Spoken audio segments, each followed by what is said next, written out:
And my computer is muted. I double muted. All right, I'm just going to wait half a second. I'm just going to look and see if I have anything from Mr. Manzo.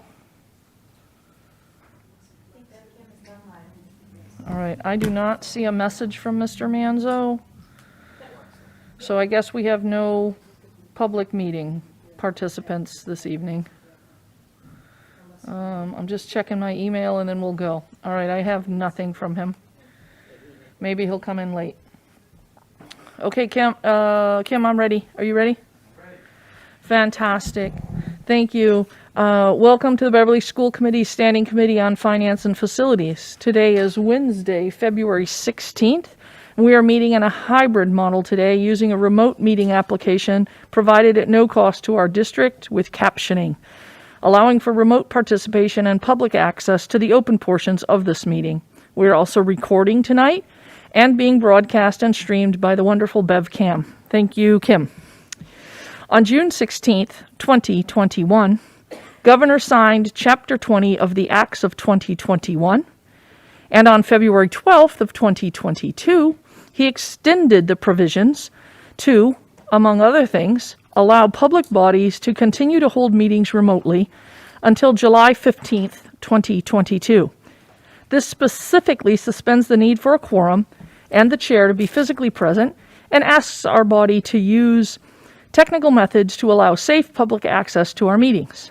We would encourage viewers to utilize the BevCam streaming options this evening if possible. As a note, Beverly has prior approval for remote participation, although the chair and a quorum will be physically present when this act expires. Tonight is a Finance and Facilities meeting. This means we do not have an agenda item for addressing the body during our meeting. Joining us today are members of the actually, we don't have any citizen representatives this evening. They're both absent as of this moment in time. The school committee members and various members of our district administration and leadership teams. I'll conduct a full roll call attendance in a moment for the record, since the meeting application sometimes does not display all participants. Please remember that any audio or video that you supply on this platform will become part of the meeting records. And as such, your mute functionality, please use your mute functionality to prevent background noises. Okay, so now we're going to do our roll call. On Finance and Facilities Committee, we have Ms. Coelho. Here. Dr. McKenzie. Here. Myself, I'm here. That's our whole committee. Also in the room, we have Rachel A. Bell. Here, but not here. Yeah, she's working the Zoom meeting for us, the person behind the curtain. We have our recording secretary, Liz Curran, with no microphone, but she's here. Thank you. We have Director of Finance and Operations, Jean Sherburne. Here. We have Dr. Sue Turocek, our Superintendent of Schools. Here. We have, you have a long title, Miss Erin Brown. Here. She gets no title. And Director of Special Education and Student Pupil Services. You also have a long title, Bethany Splansky. Here. Okay, and online we have the wonderful City Council President, Miss Julie Flowers. Thank you for having me. Oh, thanks for being here. We have Director of Transportation, Mr. Dana Cruikshank. Here. Fantastic, thank you. We have our, I don't think I have this title correct either, but our Head of Buildings and Grounds for the schools, Mr. Bob Shirley. Here. Fantastic. We also have the Director of Buildings and Grounds, we have Mr. Mike Collins here. Commissioner of... Good evening. Yes, thank you. Thank you, Commissioner Collins. And I think that's it. Everybody else online is like me, online, but also in the room. Did I miss anybody? Okay, so hold on one second. So I am sharing my screen, and we have tonight's agenda on the screen. Although in the room, I'm going to try to move it a little. All right, so the captioning is covering up the agenda a little bit, but I think we'll be all right, everybody in the room.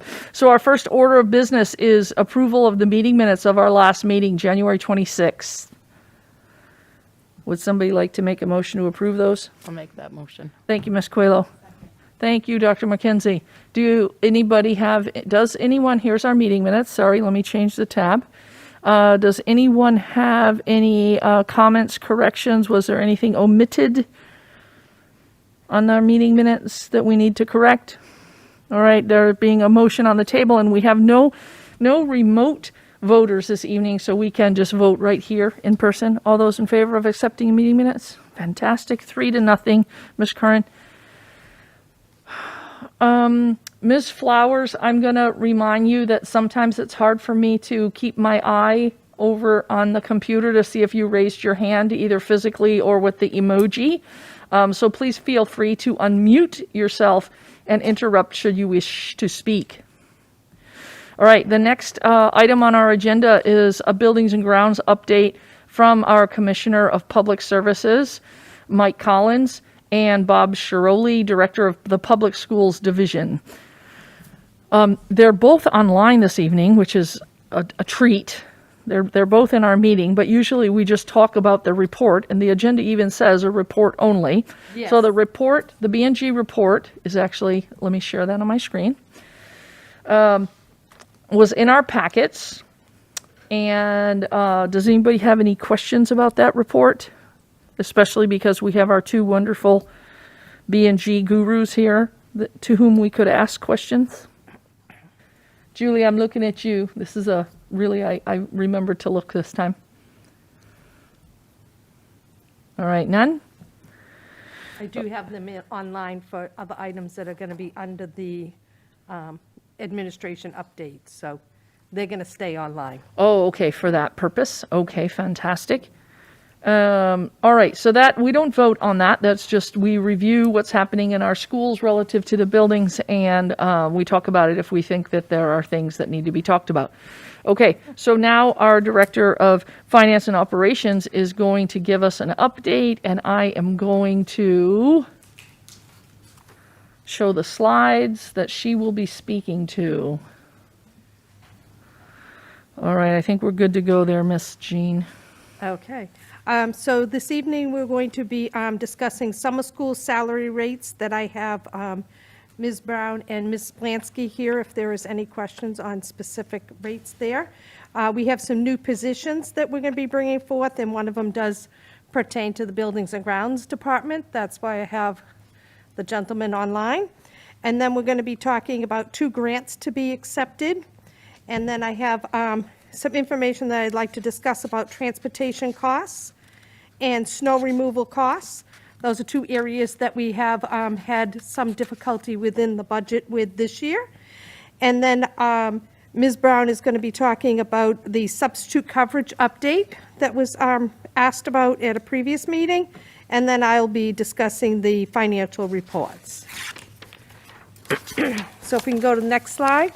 What we would like to bring forward here is for approval from this committee is the summer school salary rates. The reason why this is coming forward to you is that we have different rates for different programs within the Beverly Public Schools, and we tried to align them so that it's the same. So the teacher hourly rate is $35. That's in the Unit A contract, and that's the curriculum rate, which we just negotiated that all teachers in Unit A would get $35 for curriculum rate, which is what we would like to use for summer school. The nurse hourly rate is $35, which again, they're also part of Unit A. The CODA hourly rate, which would be Certified Occupational Therapist Assistants, is at $30. Paraprofessional hourly rate is $25, and clerical hourly rate is $25. What we did find is the summer school program at the high school was paying different than the special education. And then when we had the summer school programs last year, we had different rates there. So we would like to ask this committee to approve these rates for all Beverly Public Schools programs. So if there's other programs that come in that are funded by a different organization, that they would set their rates, but this would be our rates. Okay, so I put the agenda back up on the screen so we can see that item 3A was a voting item to Yes. vote on the summer school salaries.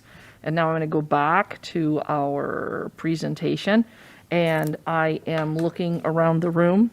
There's so many hands to look for, or online, Ms. Flowers, to see if anybody has any questions for Jean, for Ms. Sherburne. And Okay, without Mr. Manzo in the room, he would ask me, do I have the accurate funding to be Well, able I to was just pay going to this? say, I want to call on myself, Okay. which I try to only call on myself last, and that I will channel my inner Mr. Manzo. He taught me well. He was the chair of F&F for a very long time.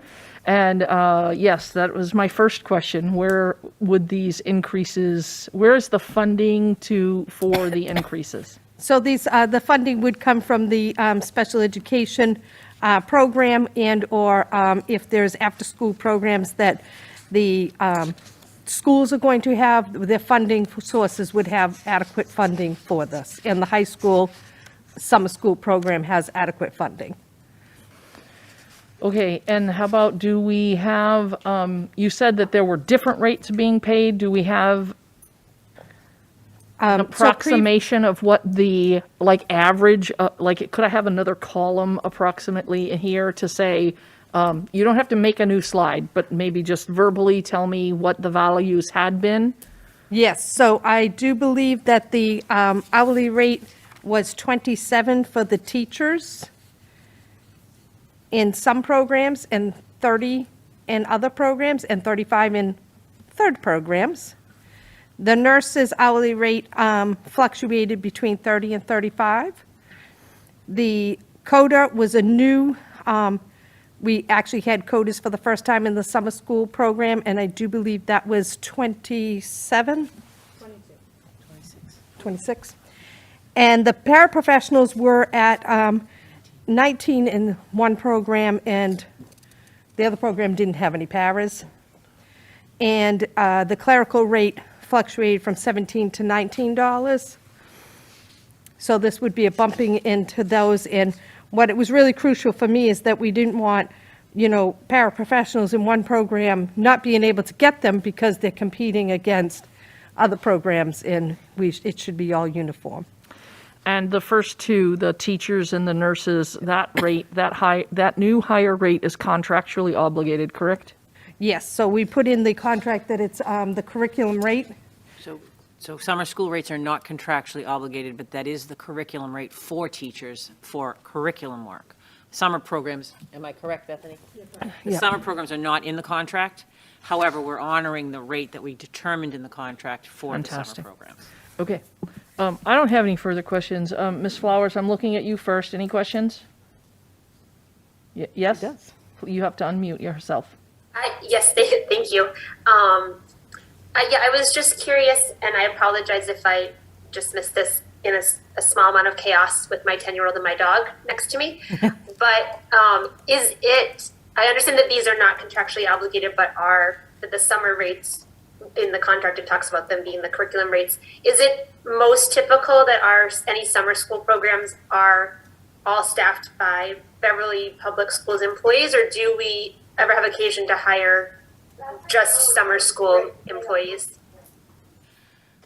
So I'll do my best to answer it. I would say that it's different from program to program, but the idea would be to have some Beverly Public Schools staffing it, particularly our special education program and our summer school at the high school.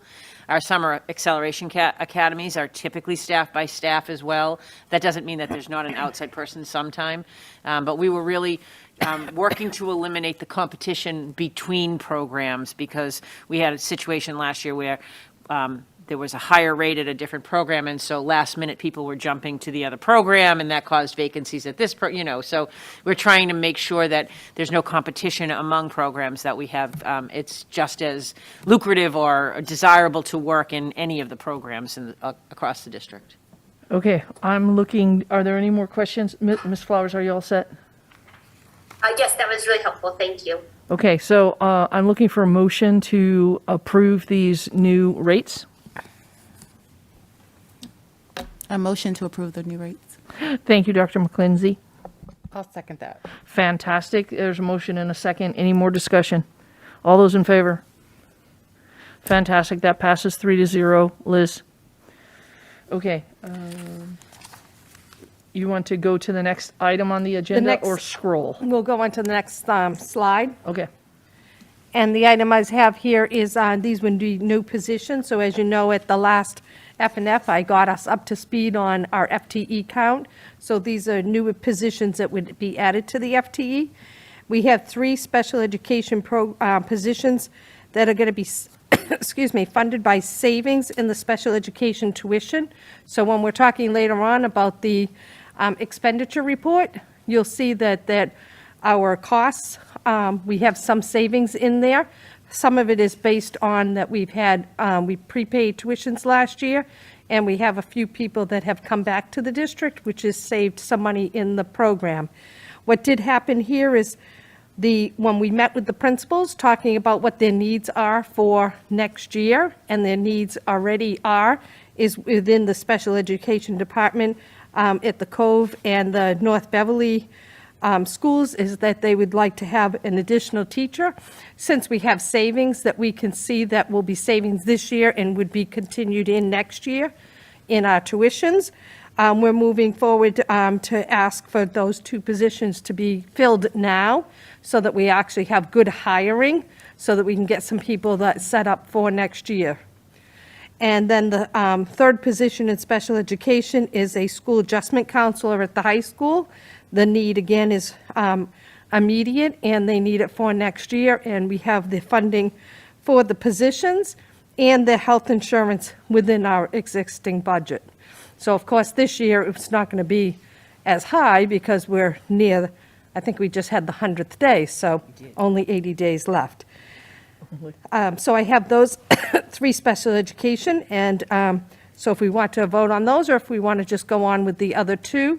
If you have any questions in regards to the special education, we do have Bethany Splansky here. My committee members, would you like to vote separately or all together?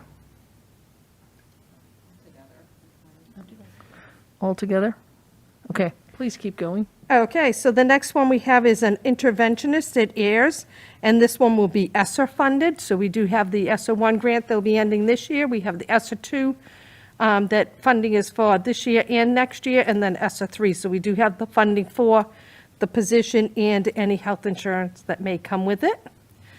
And if you have any specific questions on what that is, I will defer to Dr. Shirocek on what an interventionist will be doing.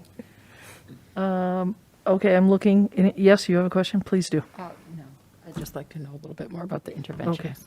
So when we met with Mrs. Hart, one of the areas she wanted to support more heavily next year is, and I think in particular she was focusing in math, but to have another teacher. I think if it's best if you think about what a Title I teacher might be, a person who's in there and able to provide additional supports in either small group or push into classrooms, but it would be a teacher who's a certified teacher going into the classroom and being able to provide additional, this is all direct service to students. And so she was hoping for that for next year. We said, great, you want it this year? She said, yep. And so that's when we figured if we have a need, we might as well fill the need now since we have the resources to do that. So that is basically, it is a certified teacher, someone that's going to be direct service to students throughout the day and providing, I think she's targeting in particular math at that school. And is there, if we were to look at, some district-wide data, would we see that AIRS has that need more than any other school? Yes, we might.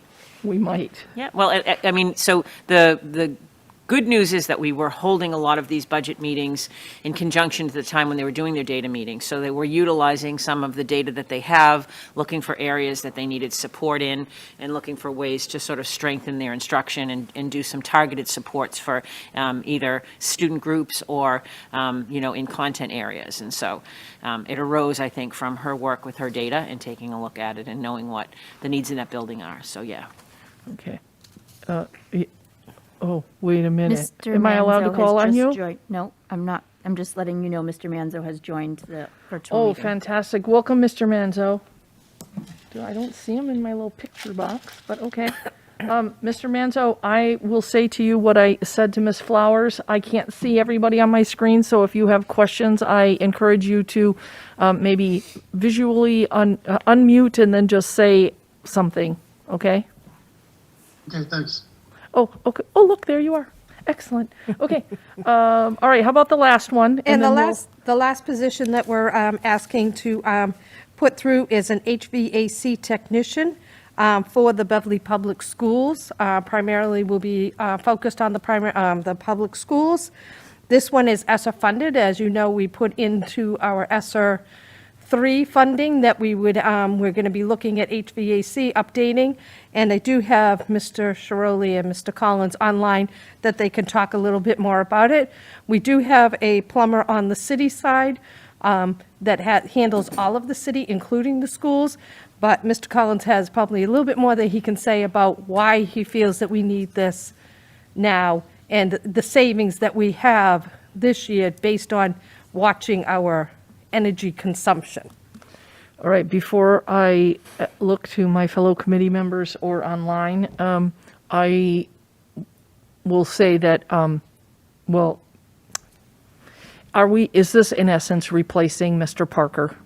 No, this is not. Mr. Parker has been replaced with an Assistant Director of Buildings and Grounds, and that person will be starting in March. This would be a new position. If you recall, many years ago, we used to have a line item that was for a part-time HVAC, and we never filled it for all the years I have been here. And then we dissolved it, at this point, we've never filled it. And as talking to Mr. Collins in regards to this pandemic and having to make sure that the filters are changed and that the building is up so we don't have freezing during this temperature. And as you know, we've had windows open during the pandemic. So there's a lot of things that he's been getting up first thing in the morning and checking, and that this person will be focused on all of the schools, all of the school buildings, and making sure that everything's running efficiently. Okay, so I'm putting back up on the screen for a half a second our agenda that shows that item 3B is that we need to vote on these new positions. And I'm going to go back to our slide that shows all of the new positions, and now I'm looking for hands if anybody has any questions about any of these positions, including but not limited to the HVAC technician, because we have our Director of Public Works on the phone, as well as our head of B&G for the schools. Yes, Dr. McKenzie. Yeah, thank you. I like the idea of trying to use the funds we have now to provide support that's needed, even if it's ahead of the next fiscal year. But I'm wondering if there's already some thought about how to determine whether the position should continue. Is there any kind of way that we're going to measure the impact of having this additional person at AIRS? I feel like with the HVAC technician, that's probably going to be self-evident through savings on, energy efficiency and the operational side. But how are we going to make a determination about the other 4 positions that seem to be funded by things that might be temporary? That's a great question. So I think later in our next meeting, you'll see that I'm beginning to establish lists and take a look at what positions are being maybe moved into appropriated based upon some of the Chapter 70 funding that's coming through. I think because we have multiple funding sources running right now, we're wanting to utilize them in ways that are aligned with the acceptable use for those grants and what they're doing. In the end, we are going to have to be making decisions over the course of the next 2 years as to which resources have been effective. I think looking at data is one way that we'll do it. I think that we are hiring these positions in the knowledge that they may or may not be continuing on. But typically, all of those decisions would be made in conjunction with meeting with the building administrator, taking a look at how they're utilizing the resources within the building. Where are the needs? What are the level of needs? What areas of need, do they want to utilize positions for, and all of that. So it would be an ongoing discussion and an ongoing conversation. But the identification of having this now was was definitely to address some particular need that they're seeing right now. And so that's how we made that. It's not unlike how we utilize Title I funds too, and how we make determinations around where we need to resource and what resourcing is appropriate for each building. It always goes from building to building. And Thank you. from a process point of view, if this committee votes these out, then do they go to the bigger committee in 35 more minutes? So I don't believe so. I think typically when we have new positions, we come forward and make sure job descriptions are, that you understand what we're hiring, what roles we're doing, and how we're funding it. But I don't know, I'm looking to Rachel, and I know you can't talk, but you could give a hand signal. It would be on our report for the next regular school. Yeah, Yeah, committee. you The just next read it out regular. in your report. Okay. Report out. So I think a lot of our coming forward, at one point a few weeks ago, I believe that you asked, how are we, making sure that everyone knows how we're utilizing funds and what positions we're doing. And I think, too, to Dr. McKenzie's question around how are we targeting particular student groups, with the funding, how are we making sure that the funding that's meant to go in a certain direction is going in that direction. And so rather than a full list, every 6 months, I think we felt if we came forward and gave the understanding of some decisions that we're making, it would be better for you and your information and to understand. And I think this in particular, typically these positions would have gone through the budget process, and when you vote the big budget in, you would have just voted these positions in. But since we don't want to wait until September, if we have the resources available to make a difference right now in the classroom. So, and these, all 4 of the teaching positions here are direct supports to students, and so we felt it was important enough to kind of bring them forward and start them early. And I do think that you bring it forward, just like with your grants, when you get the grants and the whole committee votes on it. But this gives us the avenue to go and post the position now. Right, but that's a whole nother And fill it. meeting from now, not 35 minutes from now, like 2-3 weeks from now. Okay, I was just a little confused about that. Like I Yeah. said, it's been a day. Okay, Mr. Manzo, I'm looking at you. You often have questions on your new iPad.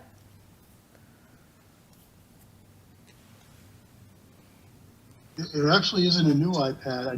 I haven't figured out how to rename it. So, and I apologize for joining late. I assume that you all asked brilliant questions about the special ed positions and the interventionist. And so I'm just happy to see the funds being used, put to good use.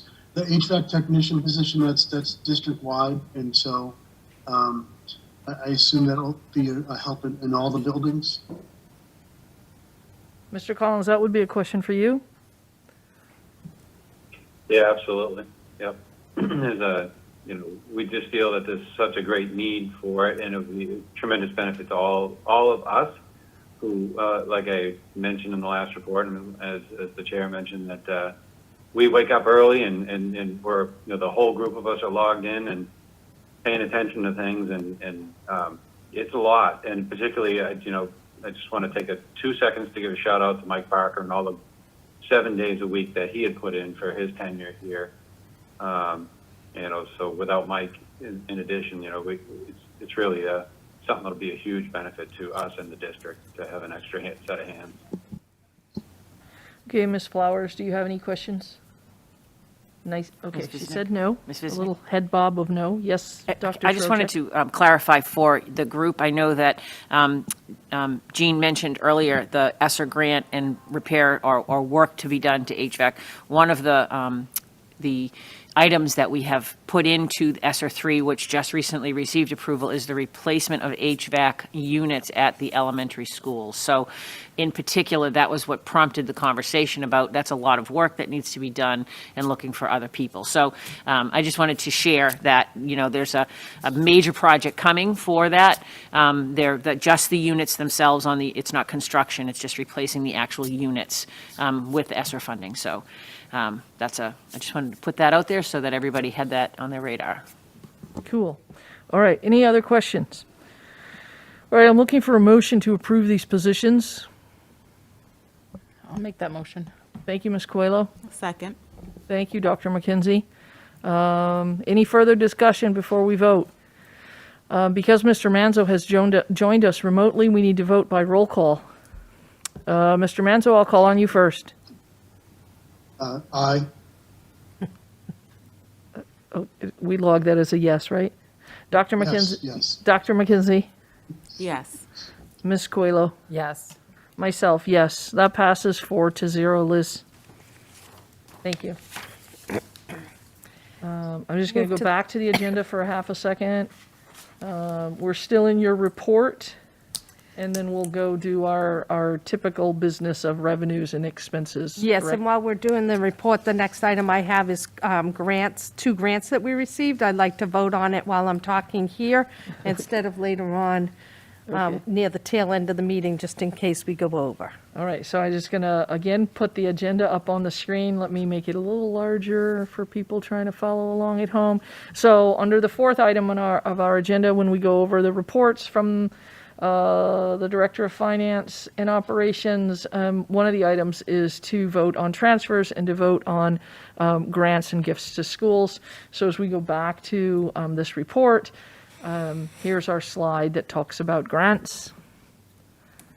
So I have 2 grants that are coming in from the Department of Public Health. The CSHS, which is the Comprehensive School Health Services Grant. We've received this grant in the past few years. It's been $5,000 for the last 2 years. It's grown, and it's this year they're giving us $29,600, and these funds are to be intended to provide infrastructure support to ensure a comprehensive quality school health program.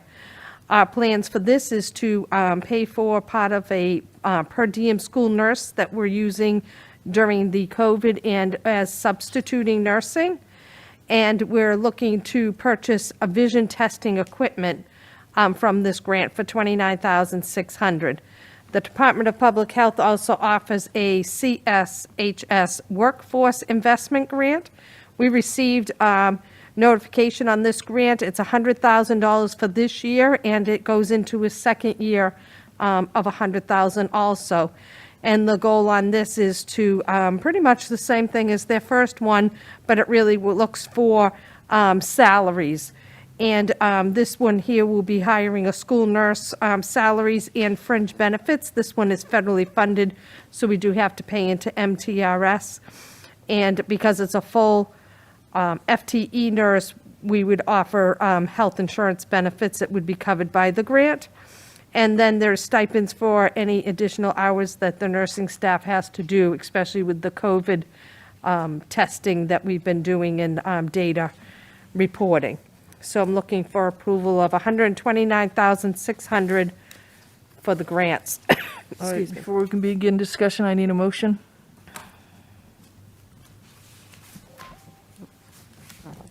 I'll make a motion to approve these 2 grants. Dr. McKenzie, would you like to second Mr. Manzo's motion? Fantastic.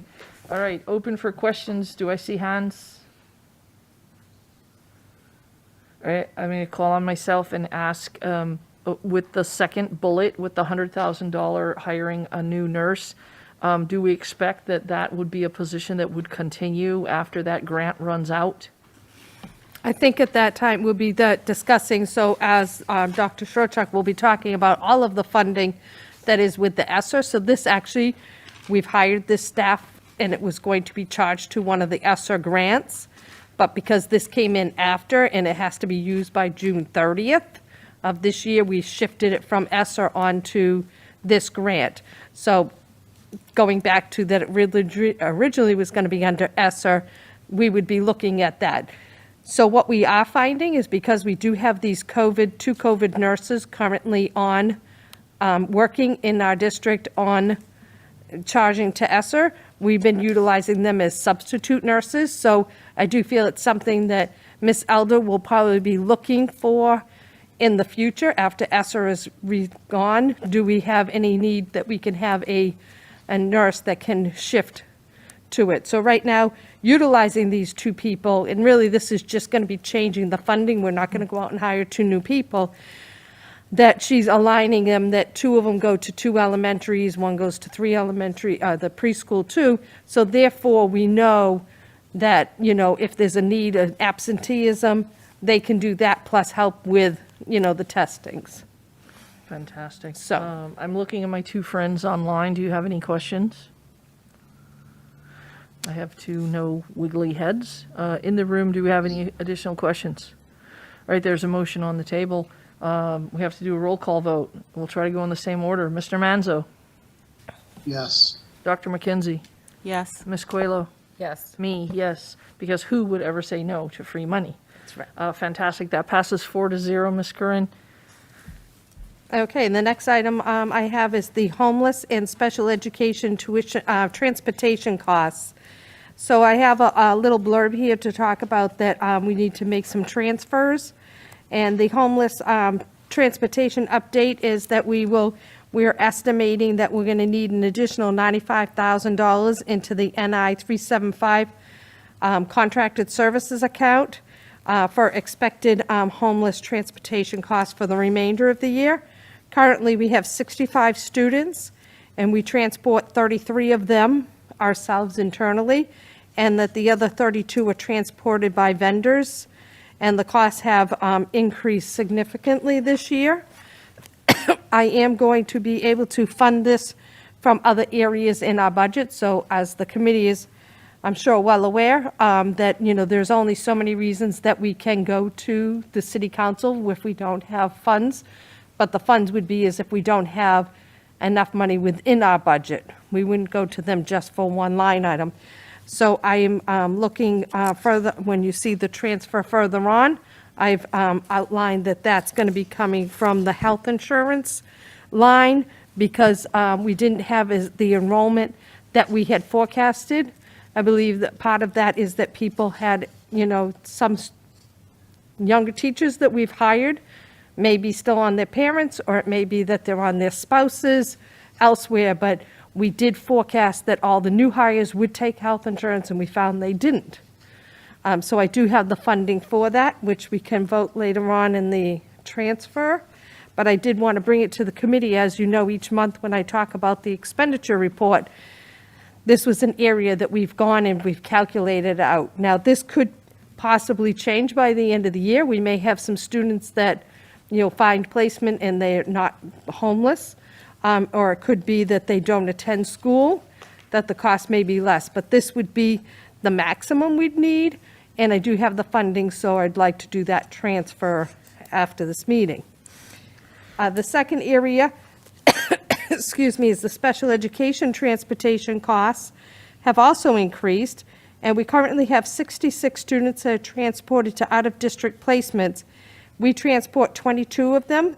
That are within Beverly, within the Beverly city limits that we transport.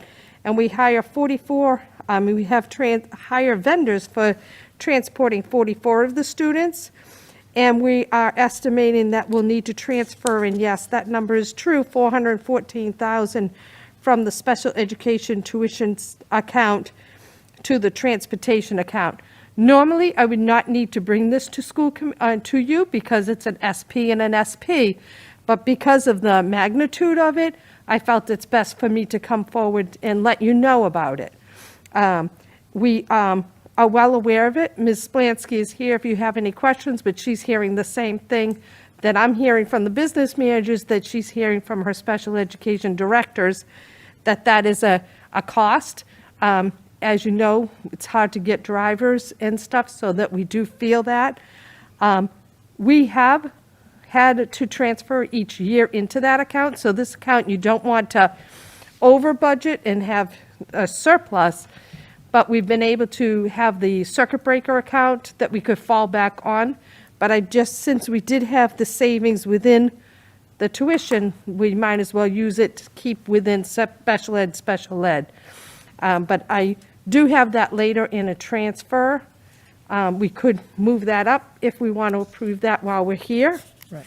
All right, so I'm putting back on the screen our agenda, and so on 4, Oh, and then I do have the snow removal. That's the next item, that's which is also a on that same transfer. On that same transfer? All right, so we're going to keep talking about your update, and then we'll vote on transfers. Okay. So Actually, then, I'm going to interrupt you, I apologize. Sure. Before we leave, does anybody have a burning desire to ask questions about these 2 transfers, or can we hold our questions till the end of all 3 transfers? Holding, okay. I'm sorry, Mr. Sherman. I'm sorry. So then, you want me to talk about snow removal? Yes, please. Okay. So the next thing that I have forward, so these are items that I'm aware of that we are, close to running out or needing to have run out, is after the January 28th snowstorm, we have depleted our snow removal contracted services budget. So as you're aware, we have an overtime custodial line, and we have a contracted services line for snow removal. And I did speak with Mr. Collins to see if he could tell me how much more snow we're going to be receiving, and the two of us together came up with a number.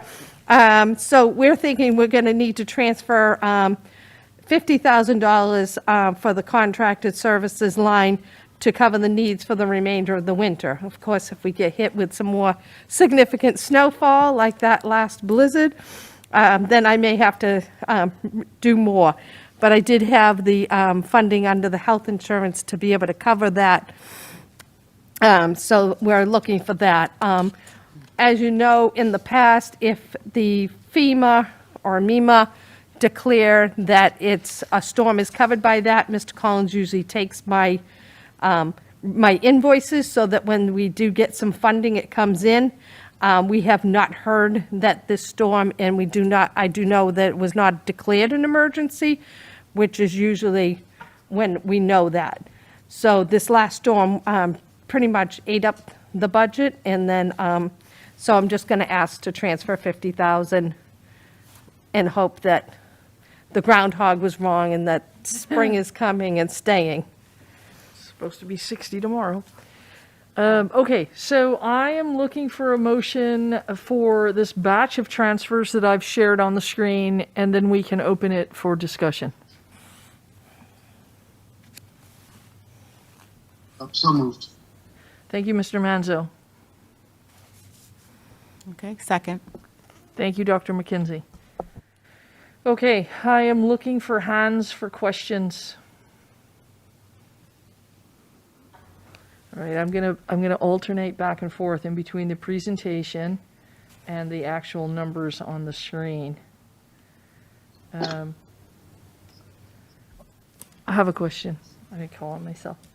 For the homeless transportation, do we expect that we would get like McKinsey-Vento reimbursements, or do we not get reimbursement for homeless transportation? So the city does get reimbursed for homeless transportation at the end of each year based on what all our costs are.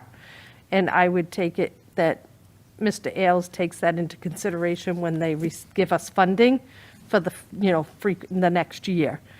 So when we get it. So it does have to go into the city general fund. It cannot come to us, but it gets calculated in there.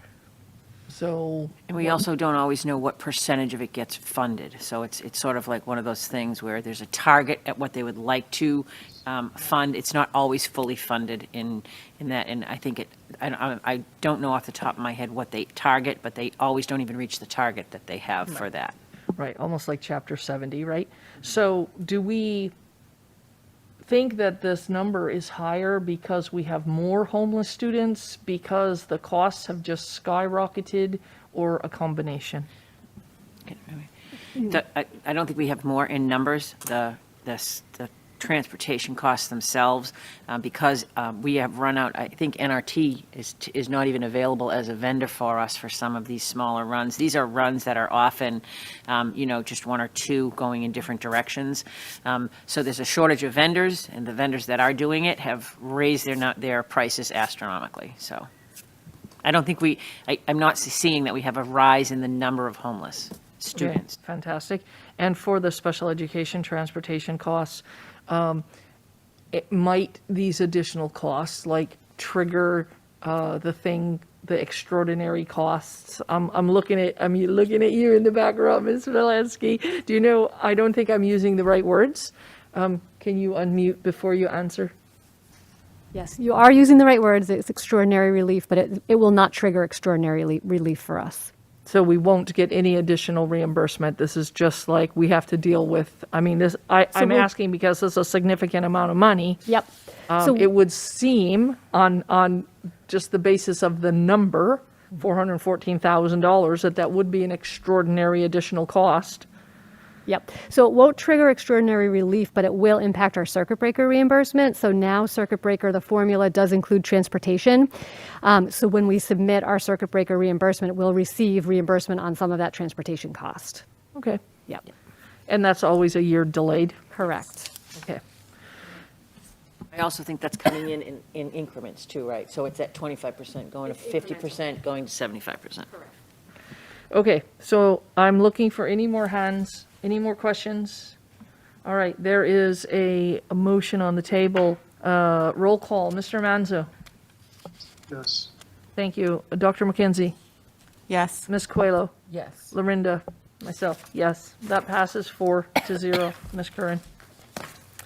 Thank you. The next item I have on my presentation, I'm going to pass it over to Ms. Brown to talk about substitute coverage update.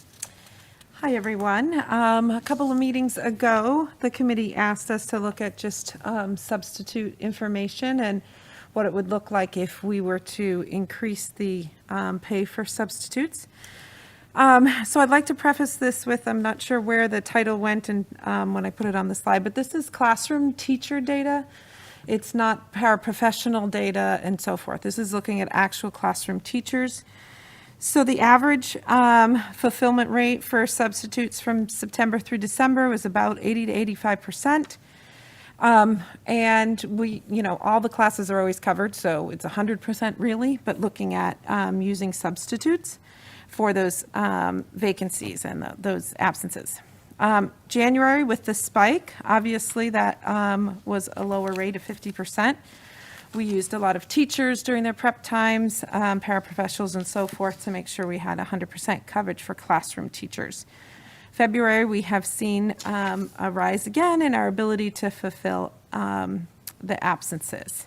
So that's a little bit about that data. In terms of total number of substitutes that we draw on every day for substitutes in general is about 32. That includes college students that come home for vacations and so forth. Generally speaking, a lot of our substitutes like to work fewer than 5 days a week. So when you see the average number of subs available for daily work, it runs about 12. That's an average. Again, because some of them are working a couple of days a week. So out of that 32, it's at 12 for daily work. Average number of substitutes covering for long-term absences. So we have people with maternity leaves, other leaves of absence that they take during the year. We have approximately 13 people that run in that category for us. So kind of looking at why we would want to potentially increase the rate of pay, certainly to attract and retain substitutes within our districts so that we can keep our percentages high or increase them in terms of fulfilling those absences, as well as be able to fill more paraprofessional absences. So looking at paraprofessional, that data isn't in here, but that's another area that certainly those are important positions to fill so that we might be able to attract more people so that we have a larger substitute base. There's another category in terms of substitutes that also we utilize to cover for meetings. There are quite a few meetings for IEPs, 504s, parent meetings, etc., that your child's teacher might be out for a period during the day to cover those, to attend those meetings, and we use paraprofessionals a lot of times in those situations if there aren't daily subs available.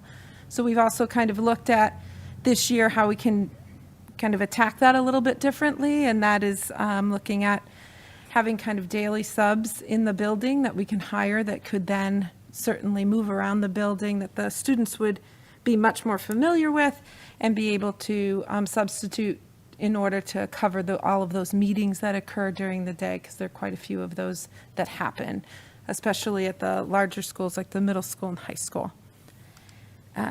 So looking at generally, if we were to increase the rate of pay from $95 a day to $110, it would about for the remainder of the year be between $36,000 and $40,000, depending on how many people we could attract. And we're hoping maybe if we got 10, it'd be 5 more kind of daily people that we have that we could put into that pool. So, does anyone have any questions? I'm looking around the room to see if anyone has any questions for Ms. Brown. Yes, Ms. Coelho. On average, how many hours a day does a paraprofessional work? 5.75 is their hours. Okay. We do have, I just wanted to put in there, we do have neighboring cities and towns that do pay a little more money per day, which is why they are attracted to go to other cities and towns to be substitutes over there. I honestly think that it should be increased a little bit more than that, and we could probably get more and retain them easier. That's just me. All right, I'm looking online, yes, Mr. Manzo, are you waving? Yes, I am. So last time when we spoke of this, I think we asked that very same question of what success do other cities and towns have who've increased their substitute pay? And I recall the answer being something along the lines of, well, they ended up paying the existing people more, and they didn't really get much in the way of increasing new people. And I think part of that answer was the pool of substitutes includes a lot of retired teachers who, no matter what you're going to offer them, weren't going to come back. And so the question now becomes, it's the same question. So how confident are we that increasing the daily substitute rate is going to actually draw in more people, or are we just going to end up paying the existing substitutes more, which is fine, but I'm not sure it fixes what you want to fix. Okay, I'm going to call on you in half a second, okay? Because I wish to first throw on the table. We don't have anything on our agenda to vote on this, so I'm wondering where we're going with this. So I think we brought it forward because there were questions that were raised, and it's informational for you. And we have been thinking and working and collecting data and looking at it. And I think just to kind of share an update as to the work that we're doing and the data that we're collecting, so that you know that we're considering it. Either we originally, I think, were thinking about it either for something to make sure that if in fact it's a move we're going to make as we're preparing the FY23 budget, we're budgeting appropriately. If that was something we were thinking about. But really, it was more informational because we were able to, given the questions that were, so whenever we have these school committee meetings and I get a lot of questions about something, we all go back and make a list and say, we need to kind of gather this data because people are asking questions. And so we had Christina DeCourcy, who's our substitute caller, is that a word, substitute caller? And she was able to put together this really good data. So we sort of wanted you to have it in your hands and understand what is going on. It is sort of an evolving thing. I would speak to Mr. Manzo's question. You are correct about, a conversation that was had the last time around it, wanting to attract retired teachers. I think the pandemic has shifted a little bit who the pool of candidates are for subbing. We have quite a few more younger people who are either attending college remotely or living, so are remaining in the area. We have young parents whose children have just gone off to school who might now be interested in subbing. So it seems to be shifting a little, and we're thinking about that. I will say, just as a point of information again around the conversation about neighboring districts and us, we did do a scan of all of our neighboring districts. There are a couple of neighboring districts who are higher than us, considerably higher. There are also a majority of districts who really are still somewhat in the same pay rate as we are. I have one concern. I wouldn't want to raise the pay to a point in response to a concern that we had a problem in January filling subs so high that it was something that was not sustainable later.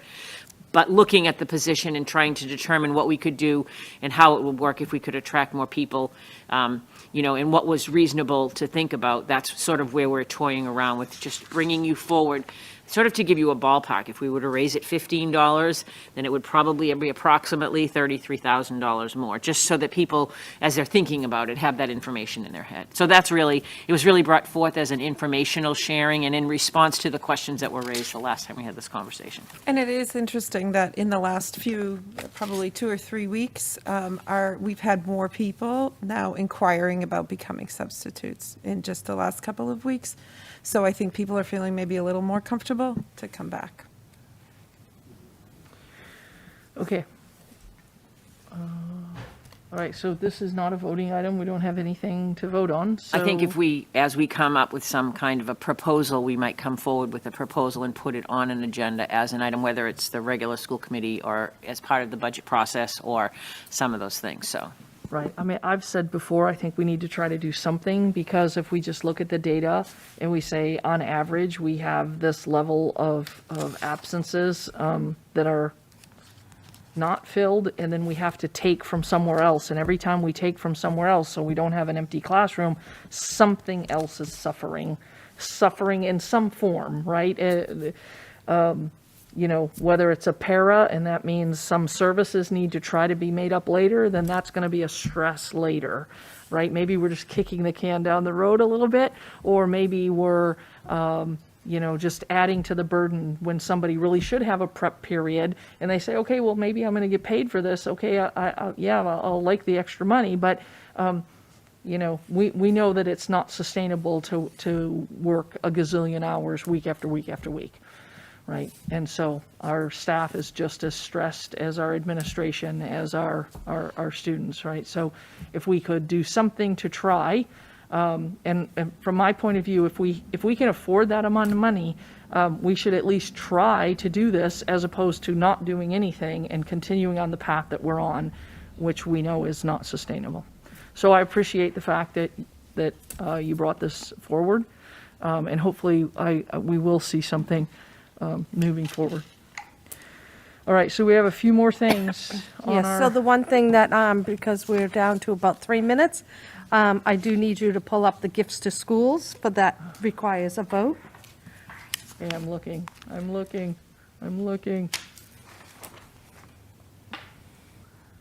Gifts That to one there, schools, here we go. yes. The So I'm font is looking size puny. For approval of gifts to schools in the amount of $4,153.38. Beverly High School, the Cove Elementary School, and district-wide. Beverly High School has money from picture taking. Cove Elementary is also picture taking. And then somebody district-wide is donates to the school district every year. fantastic. I'm looking for a motion to accept this gifts to schools in the amount of $4,153.38. I will make that motion. Thank you, Ms. Coelho. Second. Thank you, Dr. McKenzie. Any questions, discussion? Here we go. Roll call, Mr. Manzo.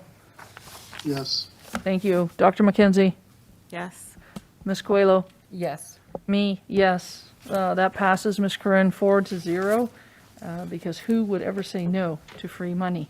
All right, so we really are in our last little minute, and so I will ask if anybody has reviewed either the revenues or the expenses and has any questions for Ms. Sherburne before I look for a motion to adjourn.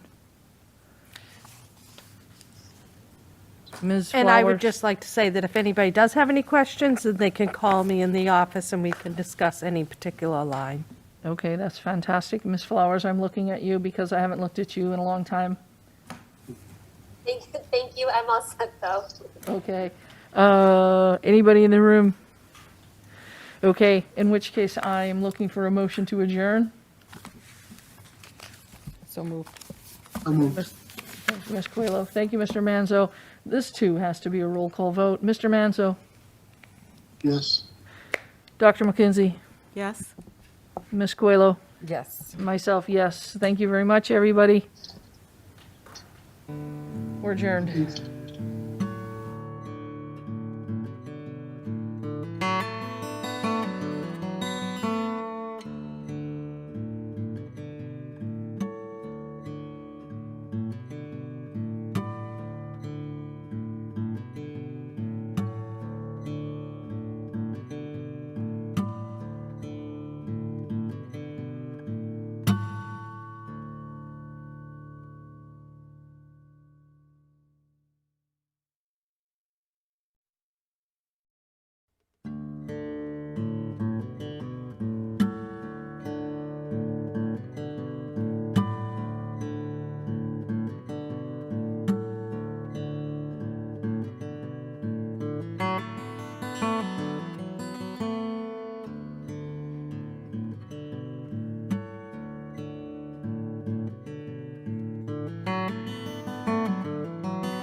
Okay. Welcome, everyone. I'd like to call to order the Beverly School Committee Committee of the Whole meeting. Today is Wednesday, February 16th, 2022. We are meeting in a hybrid model this evening using a remote meeting platform that is provided at no cost to our district, as well as using captioning while a longer-term, better option is investigated.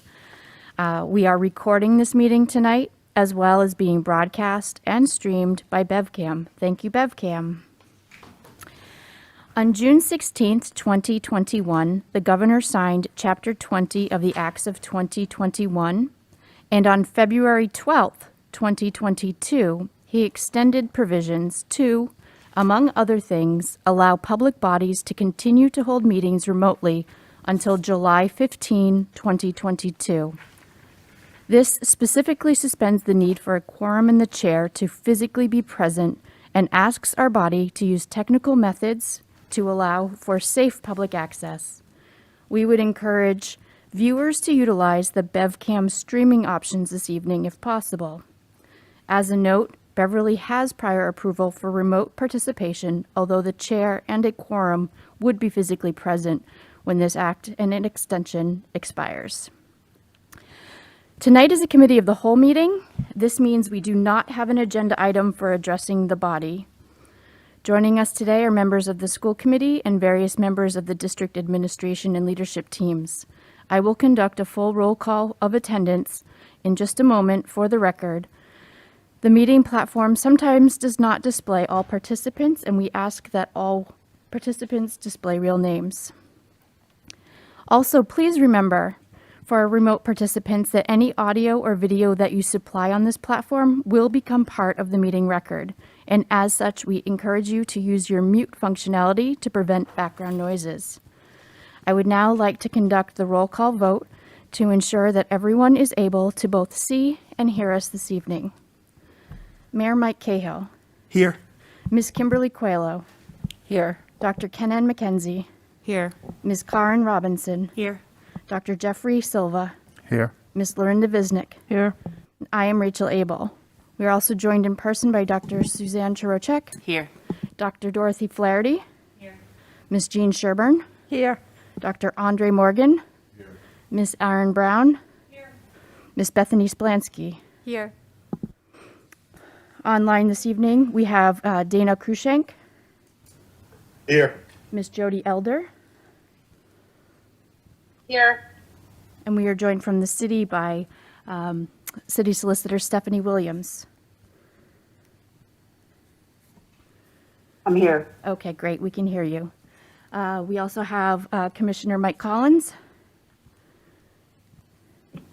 Good evening. Thank you, we can see and hear you.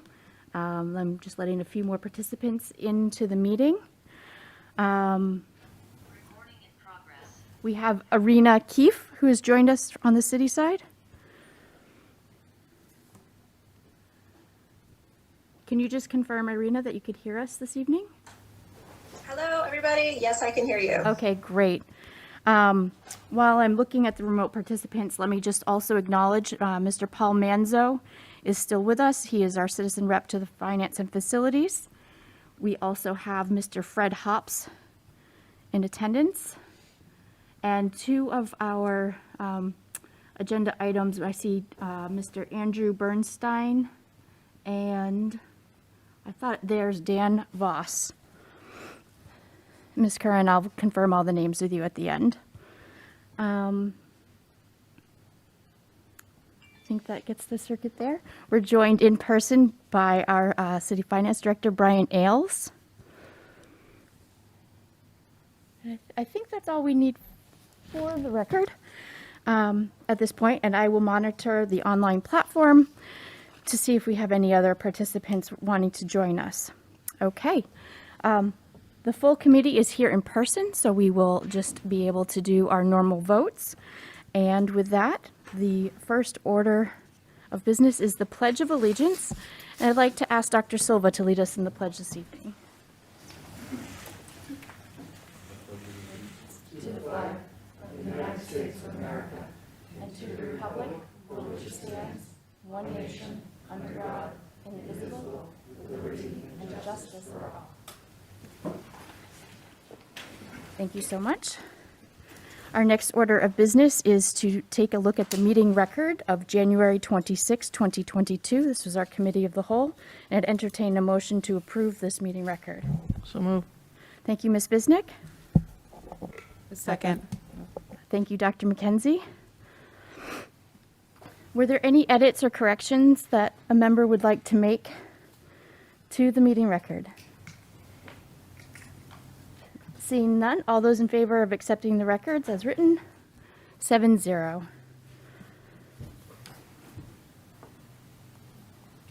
Okay. Dr. Churchuk, I wonder, do we want to start with our guests this evening, or would you like to start with your report? It doesn't matter to me, I can go in either order.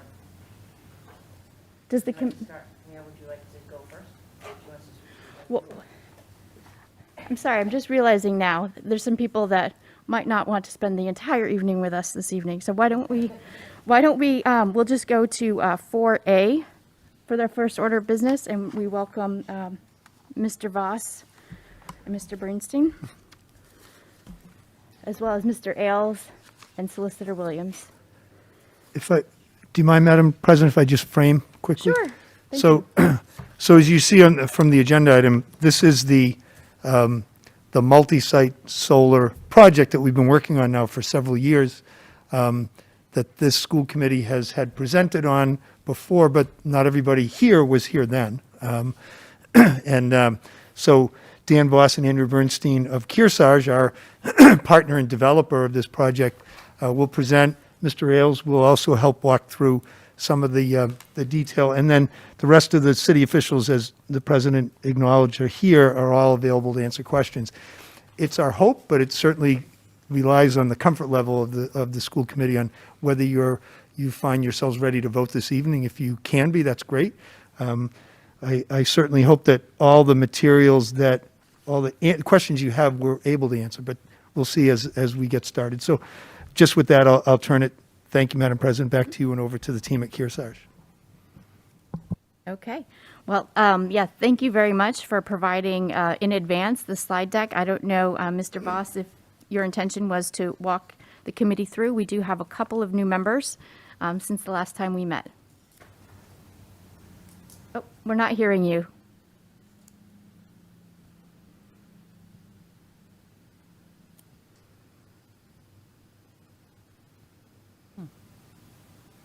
How is that now? That's great. Thank you. Perfect. Okay. All right. If I might present and just use the screen, is that possible? Absolutely. Okay, great. Share screen two. Share screen two. Okay, I'm hoping you can see a slide deck in front of you right now. Correct.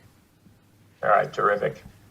Okay, so I'll be relatively brief so that we can get to Q&A, but I do acknowledge that some folks may not have been through this before.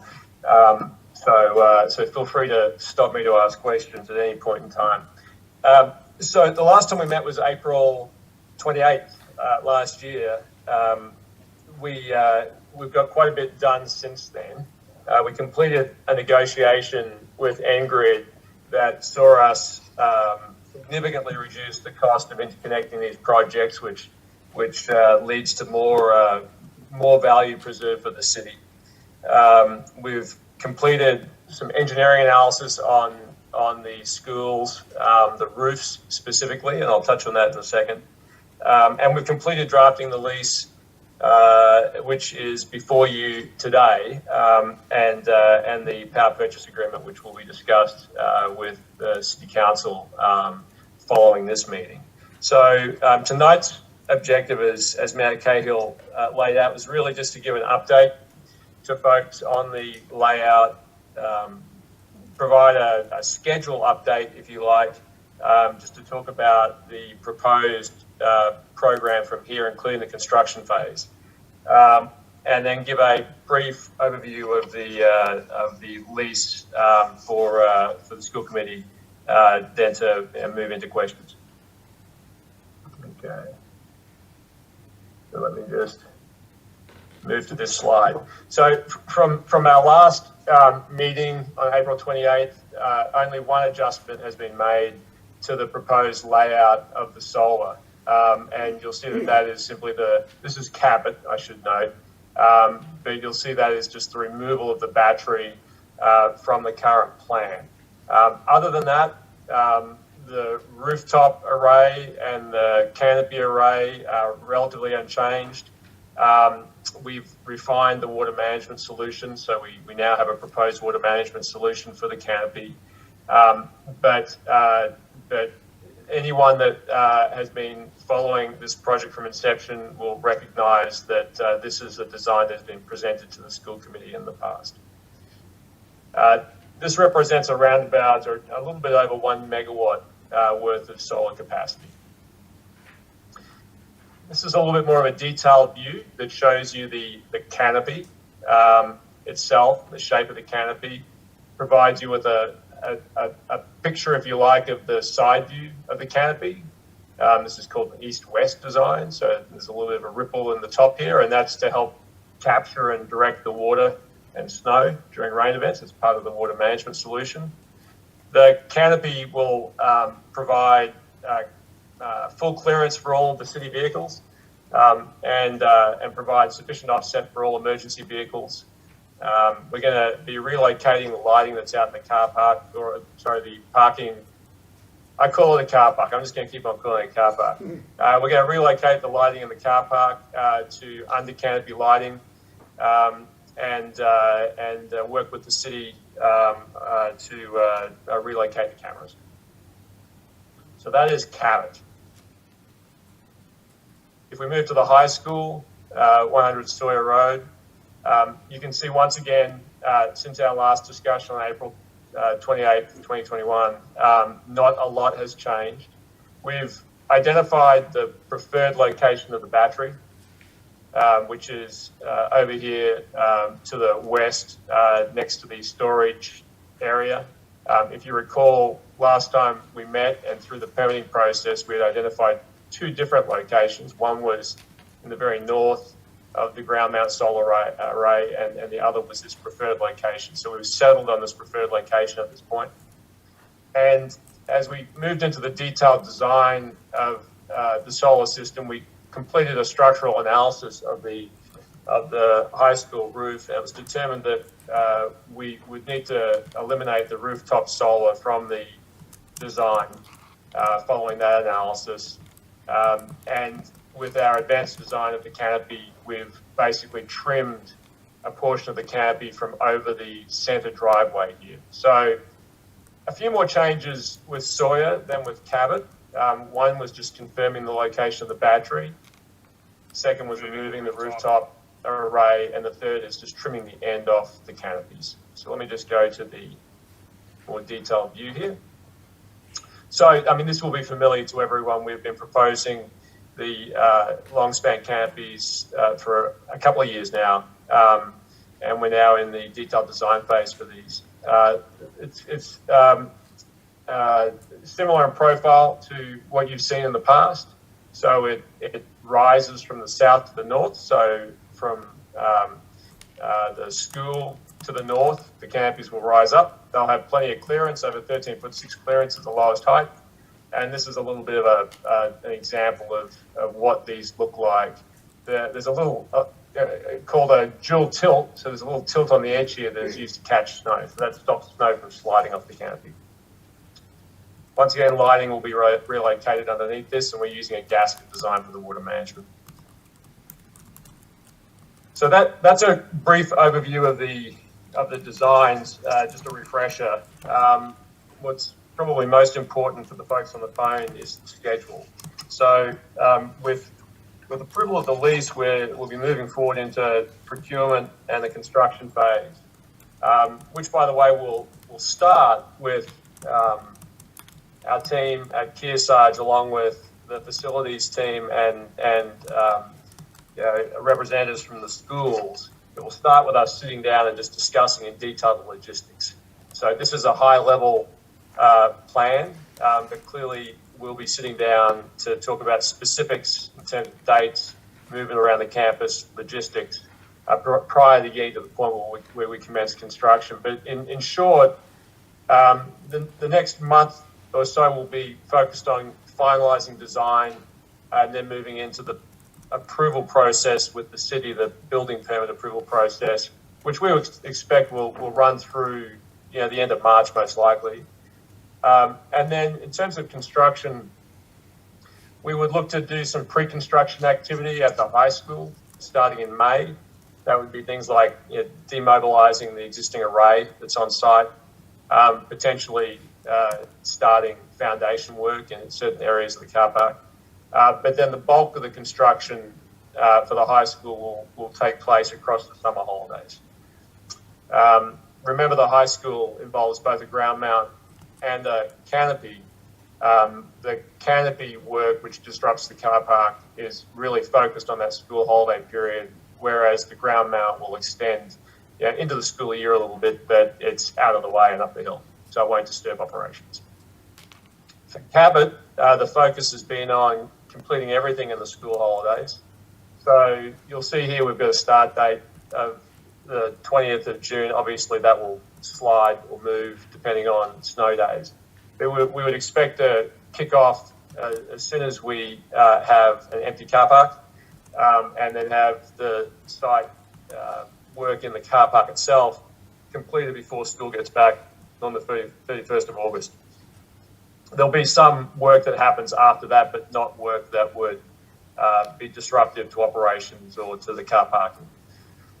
And I've just captured down below here the vacation periods so you can see how they line up with our construction periods. So the lease, which is what we're here to discuss tonight, quick overview of it, and then I'll if there are questions on this, we can take them now or wait till the end. But I would pass it across to the city solicitor, Stephanie, to answer those. In short, the total project for the city is around about 4.3 megawatts over 6 sites, and the high school and middle school represent the bulk of that at about 3.8 megawatts. The lease is for 20 years, the standard term with an option to extend. And then the estimated economic benefit to the city is a little over $2 million over those 20 years. The lease itself, the document that you received over the weekend, addresses the system layout. It addresses construction phase and construction phase building and site access, with obviously the focus being minimisation of air disruption. So as I noted, that'll involve developing the access plans for the construction period and for the operation phase of each system, but well in advance of starting construction. The plans will also include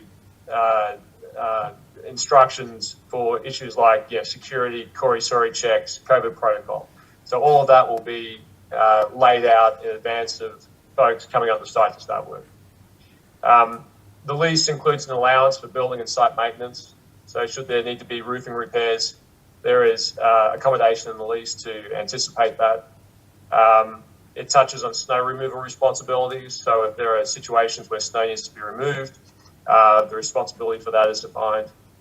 And then it touches on the termination point of the lease, either early or at the end of term, and removing the system at that point.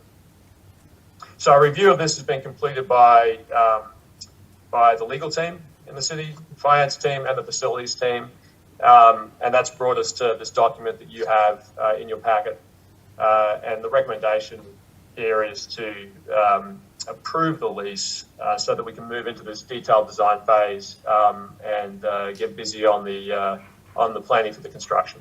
And the timing is important insofar as, we're really focused on getting things started so we can complete 502 Cabot during the summer holiday.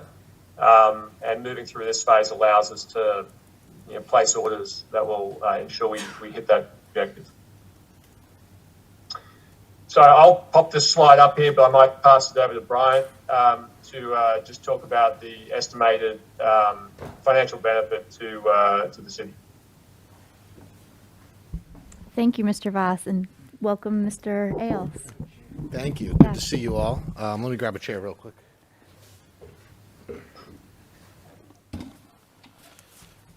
Yeah, so I will be pretty brief. These are the components that were part of the original bid when we RFP'd or solicited responses for this project, and effectively it lays out the 2.06 million that we anticipate receiving over the next 20 years in 3 distinct categories. So each year, we just wanted to give you a sense of what we expect to bring in for revenue through both the lease and the pilot components, which is a real cash value that comes into the city, and then as well as the anticipated value of the power purchasing agreement, which is referred to as a PPA in the presentation, which effectively is the ability to purchase on-bill credits in advance as they're generated from the solar.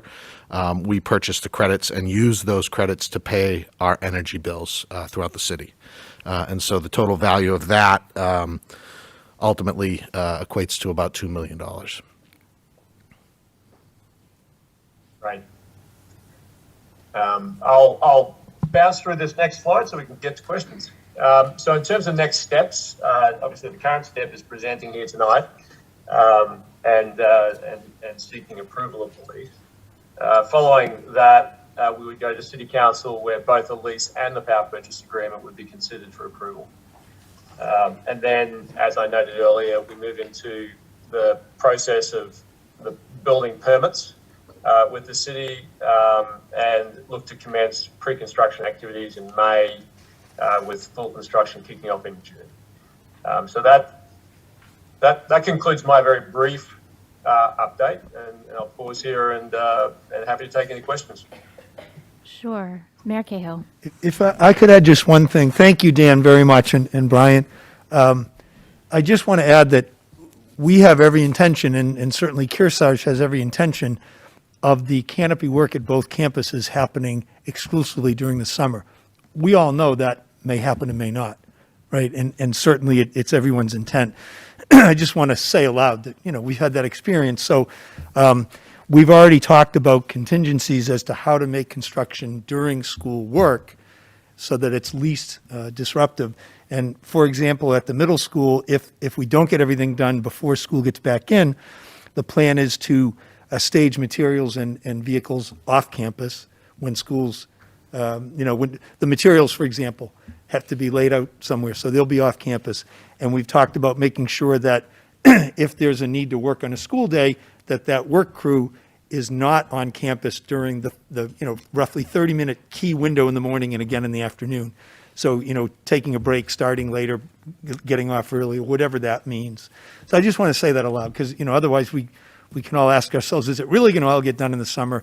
We certainly hope so, but we'll also be talking, and we've already had these conversations with Dr. Trochik and with Mrs. Taylor, Mrs. Oliver, so that if there needs to be work during school, we collectively will make sure that it isn't disruptive in a way that's problematic.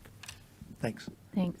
And I also, can I just quickly frame for the 3 members who were not part of the original conversation, 4 members that were not part of original conversations, the school committee 2.5 terms ago had authorized the city on our behalf to go after leases. So that piece of it had already, so we're looking at the details of the lease. And just from my perspective, I was so happy to see so much consideration about not being disruptive to focus the schedule. We also have Mike Collins here. He's named as the city's point of contact. And, he or his designee will be the person with whom the lessee would be responsible to. So I think a lot of the requests and caveats that the two prior school committees had put forward for this project are being addressed. So I just wanted to point that out for historical purposes. And Ms. Bisnick, I saw your hand. So going back even further in history, my first term, which was the mayor's first term, approximately, goodness gracious, I don't know how to say that number, a long time ago, that school committee voted to have a canopy put up at, I believe, Beverly High. And as you know, that project never happened. And we kind of went through, and I'm excited that Mr. Manzo's still on the line because he maybe was the chair at that point in time. And probably the only other person that remembers this. But the fact of the matter is it didn't happen, and then it was going to happen, and then it was going to happen during school, and then there were all kinds of problems around that, right? And so I guess I'm looking for, especially as I look at slide, I'm not sure, the slide that has lots of colors on it with a schedule. Yes, that slide, thank you. You know, the column for Beverly High has an October date on it. Right, that concerns me greatly. Even completing the electrical at the middle school has a mid-September date on it. I want this project done. I've been voting for it for the better part of 10 years, but especially given how much disruption has already happened in our schools the last 2 years, I'm incredibly concerned about that. It's like a cumulative concern for me, given that I've lived through having voted for this already, and then it just doesn't happen. So I heard you say, Mr. Mayor, we're committed to trying to get it done during the summer. I guess we're in February, and I'd like to have some kind of, opinion from whoever's involved here, like, percentage-wise, how confident are we? What are the potential reasons that could keep it from not happening in the summer? Things like that, right? What are we hedging our bets on? Because, no offense, but I love $1 million, and I'm green every day that ends in Y. I have solar on top of my own house, but I cannot have construction out in the parking lot, even if you're not there during the 30 minutes of chaos, right? I can't have the noise out in the parking lot while children are trying to learn. If I could, Madam President, I think Dan's probably best equipped to speak to this. I think some of what you see on the calendar in the fall is, I think, intended to be less impactful. Dan can speak to that. And I think also, we've been talking about whether or not there's an opportunity at the high school specifically to start before the last day of school, once the seniors are gone, when spring sports are done, whatever types of impacts may be lessened. But Dan should really speak to the kind of work that happens first, the kind of work that comes last, and the fact that we believe that the most disruptive work hopefully will be comfortably within the summer, right? So Dan, do you want to speak to some detail on that? Mr. Mayor, this is Andrew Bernstein. If I could just give a quick, from my perspective. Please, Andrew, thanks. Good question. Kearsarge, we built many projects at schools and high schools and understand exactly what you're saying. But to somewhat alleviate some of your concerns, we've placed north of $5 million of orders already for long lead time items, including the battery storage, panels, and we're putting together the final piece on the racking. So we've been building steadily over the last 2 years and know the delays that's happened during this pandemic. I think things are getting better, but we've put up millions of dollars right now to ensure that we can try to meet these schedules. So from our perspective, we're 100% committed. And what could delay things? Certainly there could be other delays, but depending on what's the most disruptive, and that's in the early stage of the project, which makes the most noise when you're putting in the racking for the roofs, rather for the parking lot canopy. things like that. So we've built on top of shopping malls without any disruption as well, to parking, to the normal life. So we understand what the requirements are. And I think, Dan, you can talk about obviously what the key items are, which is the parking lot canopy. Yeah, thanks, Andrew. Sure thing.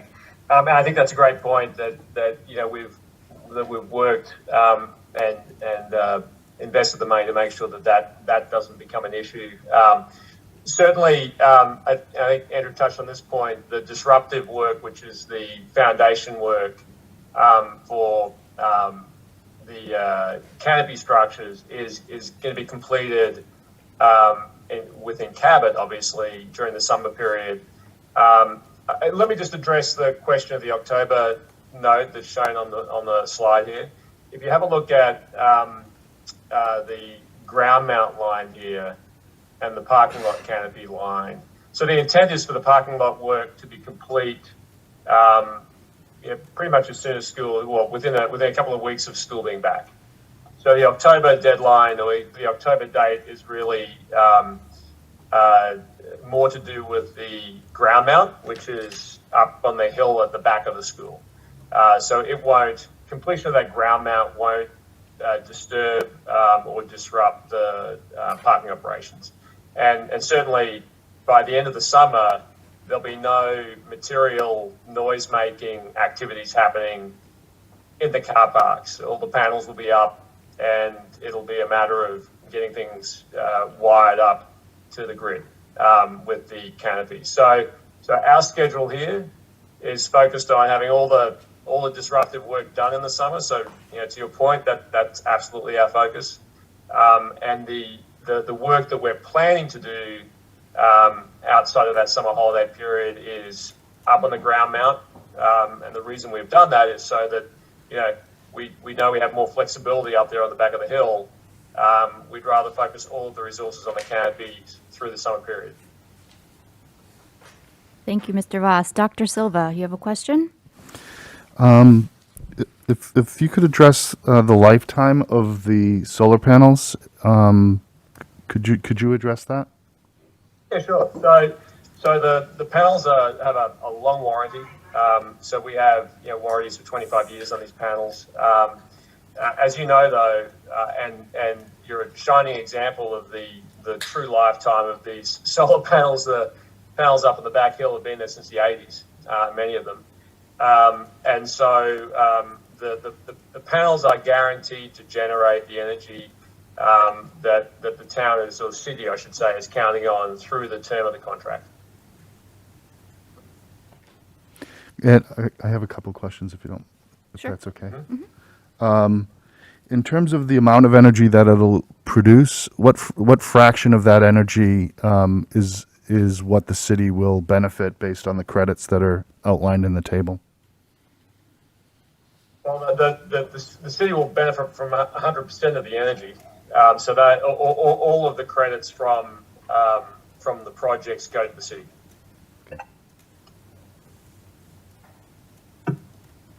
After the 25 years, is it recommended to replace the panels, or is it what's the expense to upgrade or continue the use of the panels after that 25-year term or 25-year lifetime? It's difficult to project into the future what technologies, what type of panels will be available in 25 years. But I will say that the performance of these panels is forecast to decline at only 0.5% per year. So when you get to year 25, these panels are still producing well above the guaranteed rate in the contract. So at that point, it would be a new technology or something compelling that would drive you to change the panels out. And so I think that's probably the best way to answer that question. That the panels will still be performing at a very high level at that point. Okay. Dan, I might add for clarification, remember that with a solar facility, we're not limited by the panels. We're limited by National Grid. and National Grid said you could only put this much on. So in 25 years, there are projects that are operating right now from panels that are 20 years old, and they're doing fine across the world. But I think that when you look at the panels, which are steel and glass, the reason to put new panels there would be to say, I'm going to try to get more power and repower, if you will, the arrays. And as Dan said, based on the degradation of 0.5% per year, you still have pretty good output. So you'll look at the price there and determine what you want to do. And in many cases, the scrap value of the panels of glass and steel might be greater than putting in new panels at that point.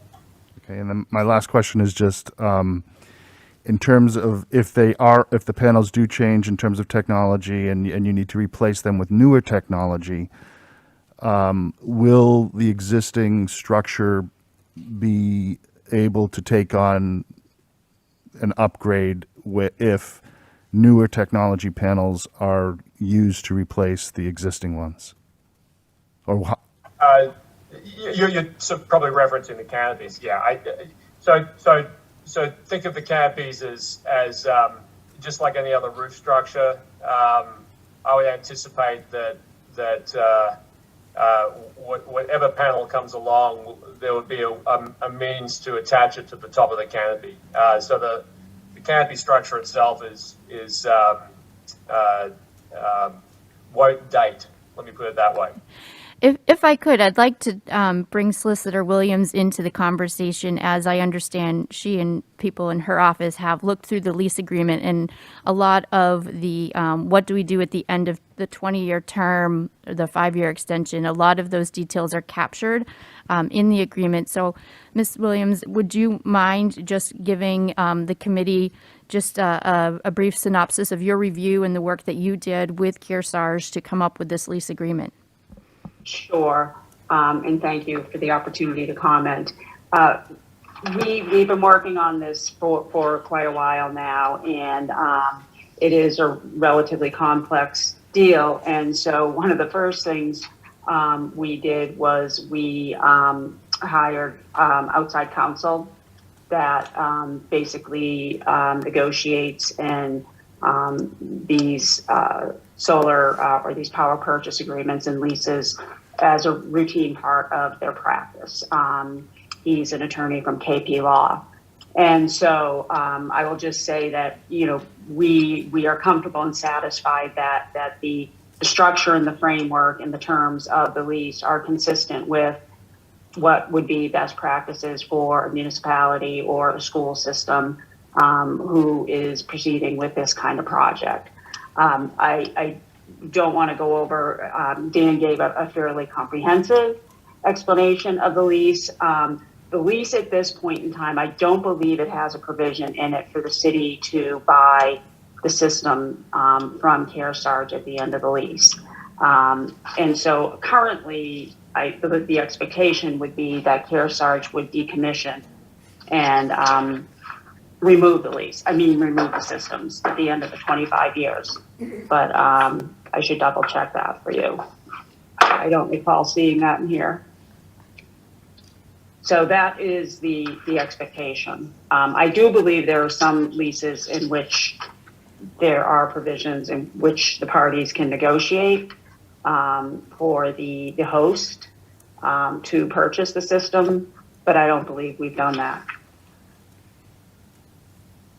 So there would be an expectation that Kearsarge is financially responsible for decommissioning and removing and restoring the premises to their previous state, regular wear and tear accepted. Correct. Yes, Mayor Cahill. And another alternative at that time is whoever's in charge here, right? And Kearsarge or their successor may look and say, let's keep on going here, because we don't think the need for clean and renewable energy is going away 25 years from now. So there's that opportunity, but I think the solicitor is just pointing out what the lease does and doesn't provide for. Mm-hmm. That was my non-legal interpretation of some of those paragraphs as well. It's like, we'll figure out how it's going and who's, yeah. Okay. And I will add that Kearsarge has to post an installation bond and a decommissioning bond. So, the city would not be responsible financially in 25 years in the event that there was some issue. 25 years is a long way away from now. So there are assurances at both ends financially. Thank you, Solicitor Williams. I see Ms. Visnick has another question. I apologize for those of us who have been around this mulberry bush before, but I want to ask about the solar array on the hill, the ground mount on Sawyer, I believe is how you're referring to it in your paperwork. And I love that Fred Hops is on the call. I believe that array is the longest continuously running solar array in the United States. And we've talked previously about retaining some of those panels for historic purposes. So can we hear what is your plan for that portion, the ground mount portion, and if we're retaining any of the panels for that historic purpose? Yeah, sure. I could pop this back up again if that makes it easier. Let me, here we go. So the ground mount stuff here, and I'll see if I can look at the camera and move my mouse at the same time.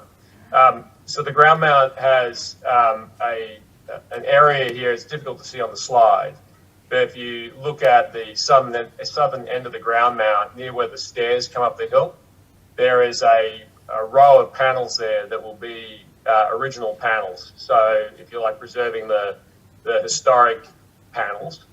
In addition to that, part of the dismantling approach is going to involve stacking and storing in a to be a agreed location the solar panels that we take off. So yes, we'll be preserving a row of panels that can be viewed from the steps area. To make sure that this continues to be the oldest continuous running solar facility in the country. And we went through this with, we reviewed this with Fred, and certainly as we move toward construction, we'll be working closely with Fred to coordinate on issues like, the disposition of the panels that we take off. And if I could add to that, Mr. Hops, in his role with Greenergy Park, has worked with both Dan and with Commissioner Collins, and also secured a CPA grant. And there'll be both a historic and an educational component to the legacy panels. And there's probably a lot more to say there, but suffice it, the answer is yes, and everybody's paying close attention to that legacy piece. Thank you. Ms. Visnick? Thank you, Kim. Previously, those panels on the hill, and this question is maybe for you, Mr. Mayor, or Mr. Collins. Those panels on the hill have been operational, but we've not been able to actually collect the energy coming off of them because of some problem underneath the parking lot. So can you please speak to whether that issue under the parking lot now is a moot issue because of this new construction? Commissioner Collins? We did actually remedy that issue a few years ago. Some of the original equipment for the new high school was giving us a lot of trouble, and all of that has been replaced with some of the best equipment known to man, so that'll so it will never happen again. But yes, this project will essentially make that issue redundant and go away. This project is not relying on any of our existing. And one more follow-up from Ms. Visnick. So relative to that problem underneath the parking lot, I believe that the city had encumbered on the order of $700,000. So maybe this question is for you, Mr. Ailes.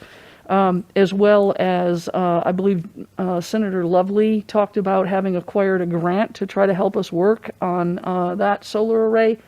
So I'm wondering what's going to happen with those funds. We never tore up the parking lot, so I don't know how we I don't imagine that we spent that money. I don't think we've been getting the value off of that ground mount for a number of years. So if we could speak to that, that would be great. And that's not for the guys on the call, right? I mean, it's not for Kearsarge, but that's really for us. Yeah, I don't think the number was 700. I think it was more 300, and we did spend that on. But Mike, could you speak a little louder? Having a hard time hearing you. Yeah, we did. I don't think it was 700. Brian, you can correct me if I'm wrong, but I think it was 300, and we did spend that on replacing the switchgear, the medium voltage switchgear on the high school campus, which was necessary to do whether or not it was related to the solar array, but it was also all of the medium voltage switchgear, 13,000 volt switchgear that we own on the campus that also controls and switches and fuses the electricity feeding the high school itself. So we had the original switchgear had blown up 6 or 7 times in dramatic fashion, and left the school without power. So that's what the money was intended for. That's what it was used for. And the switchgear has all been upgraded significantly and is much more reliable now. I don't know about anything from Senator Lovely.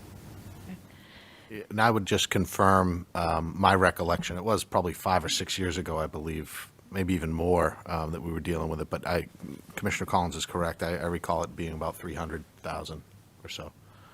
Thank you. Do other committee members have any questions for Kearsarge Energy, our city solicitor, Mr. Ailes? We're not taking comments from the public. No questions from the public, sorry. Okay. Yes. If I could, the gentleman just raised his hand, the Scriveners, and they live right out back, and they've had concerns as neighbors about what they'll see differently when the project's done and screening, and we've met with them, and just to take the advantage, we're going to get back with you. Ms. Keefe has flagged a couple of times that, we had a great conversation in your backyard and in your kitchen looking at what you see today, and we're committed to trying to help make sure that you have sufficient screening. So we'll follow up with you as we go. My question was, I know you don't want to hear questions, but just, will they be working on Saturday and Sunday? I know you're working on the schedule, but you're working just 5 days a week, or was it planned? Yeah, I'll follow up with you, but the question is whether it's going to be a 5-day or potentially a 6 or 7 day work schedule during the summer. And I think we're highly interested in getting it done or as close to done as possible during the summer. So Dan, do you want to speak to whether we might be working on Saturdays and Sundays? Certainly, we'd encourage it. Yeah. No, we wouldn't be aiming for that, but we need to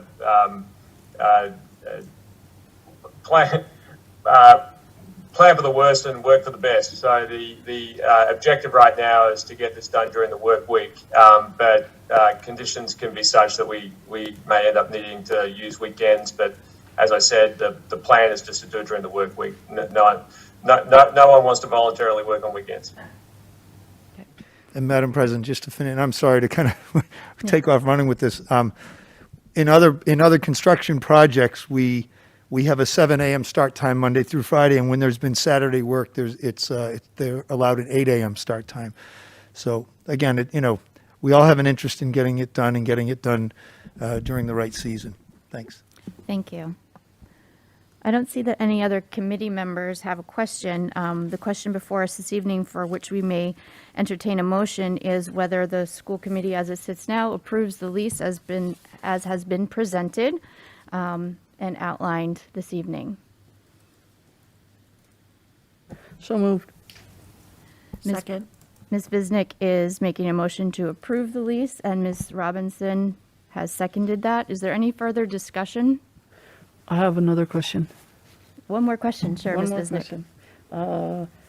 When we see the schedule of the savings, and as well as the energy savings and the monetary income, have we talked at all about kind of where that's being quote unquote divvied up to? Meaning, is all the energy savings going to be piped right back into the buildings where the canopies are installed? And then who's getting the $1 million? I understand we talk about this all the time. It's really only one bucket, right? It's really only one bucket, but still, there's an issue there, right? So Mayor Cahill, go ahead. Sure. I'm going to do my layman's answer on the PPA piece, the energy savings, and Mr. Ailes and anyone else can help me. This will be our third PPA. We've got the array out by the airport. We've got the more recent array at the old city landfill, and now this. And the energy savings, and Mrs. Sherburne can probably speak to this too because she works with this. The energy savings, whether they be on-bill credits as now, or maybe in past programs you describe it differently, but they help cut our energy costs in our buildings. And the school buildings, many of them are part of PPAs already, and that allows Mrs. Sherburne to use that money elsewhere within the budget. I was asking Mr. Ailes, can we take those PPA energy efficiency savings here and push them all into the schools as well? And the question is whether there's enough remaining savings to glean there. And if there is, we'll put them all into the schools. If the schools are full up without utilizing that, what is it roughly each year? 50,000, 40 to 50,000 in credits. I get it, the schedule was up and now it's not, but. Yeah. So, that's our intent, is put them into the school buildings for use. And then if you're full up, then we got to look to some other municipal buildings. Anything else, Jean? No, just so that my school committee members know that I've been talking to Bryant. So right now, I was hoping to talk about this at Finance and Facilities, but we didn't get to the expenditure report before we ran out of time. But right now, the landfill solar that they already have is generating more savings, and that's coming to us already. So it's not going to be, this building is this savings, this building is that savings, but we are already receiving more than what they're projecting here. So some of this will be going to different city accounts. But Bryant and I have already talked about that. And if I'm getting more now, I don't want to switch. Just to give you a sense of what the numbers really look like, to kind of put the two comments together that you both just made. Right now, the school department uses about $650, and I'm rounding here because it fluctuates every year, but about $650,000 a year in energy costs. The way we pay for that is by purchasing these energy credits in advance at a discounted rate, and then use those credits to pay the $650,000 worth of costs. Right now, we've got all of the $650,000 worth of costs subscribed to a separate PPA, which is a more financially beneficial PPA than the one that's before us this evening. So the school department currently, as it sits today, saves about $140,000 per year in energy costs. So they spend $650, but it only costs you about $510 in costs. Now, we're still waiting to see a full year's worth of the landfill value, but all the estimates point in that direction. So far, it looks to be right in line with what we were thinking. So I hope that answers your question. So all the other smaller accounts that are around the city that haven't benefited from the landfill or will assume this benefit, because we have to attach it to an account that has enough in spending to realize the credits. Thank you, Mr. Ailes. So who's getting the 1.126? Well, I'll speak to that first. I should have spoken not at all on that last one, because that was the answer. On this one, I think it's we speak about this every year. I mean, this is a part of generating revenues throughout the city so that we can put as much as we are able to into all of our services. And, it's everything that we can do here, and then it's addressing needs in the various city departments as well. So. Thank you, Mayor Cahill. Do any other committee members have questions before we take a vote? Okay, I think we've reached the point that we are ready to vote. All those in favor of agreeing to the lease as presented to us this evening? I think we're unanimous, 7-0. It's hard when the tables are in a perfect line. Usually we angle them a bit. Okay, thank you very much, and thank you, gentlemen, and the city solicitor and Arena, Commissioner Collins, thank you all for joining us, and Mr. Hops as well. We'll let you enjoy the rest of our meeting if you wish, or you may drop off the meeting platform. Thank you, Madam President, and the rest of the board. Looking forward to building this for you, and we'll drop off. Okay, I don't blame you. And thank you, Dr. Trocheck, for letting us attend to that agenda item first. We will now return to the superintendent's report, and tonight we have an FY23 budget update.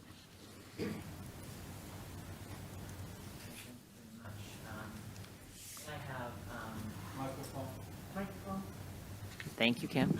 I have, as I have all, I do have a quick update for you in terms of COVID. I've been doing that customarily at each and every meeting. There's not any new information here, just an update on what we have. Just bringing forward, because I know that it's been something that you've all been keeping your eye on as we go along, our updated dashboard. Remember, we shifted from updating twice weekly to updating weekly, so this is 1 week's worth of data. And so current active cases for the last 7 days prior to this were 15 cases. And then this is from the Board of Health. Teresa Kirsch shares this with us weekly, and this is the average daily incidence rate, dropped again slightly to 24.7. And then this is just a reminder. I don't know if we had the piece about the health centers when we spoke about mask optional, but this is some clarification about optional. That I did mention that masking would be required on school buses per federal order. I know that that's being looked at again on March 18th, but until that point in time, the masks will continue to be required under that federal order. And they are still required in certain scenarios as required by the Department of Public Health and the Board of Health, and that would include, for example, the 6 to 10 days after an exposure or isolation period the quarantine protocols call for indoor masking for anyone who has had an exposure or is coming out of an isolation period. What's new is that the masks will still be required in the health offices in all of our schools. They are considered much like a medical doctor's office would be, and so that mandate will continue.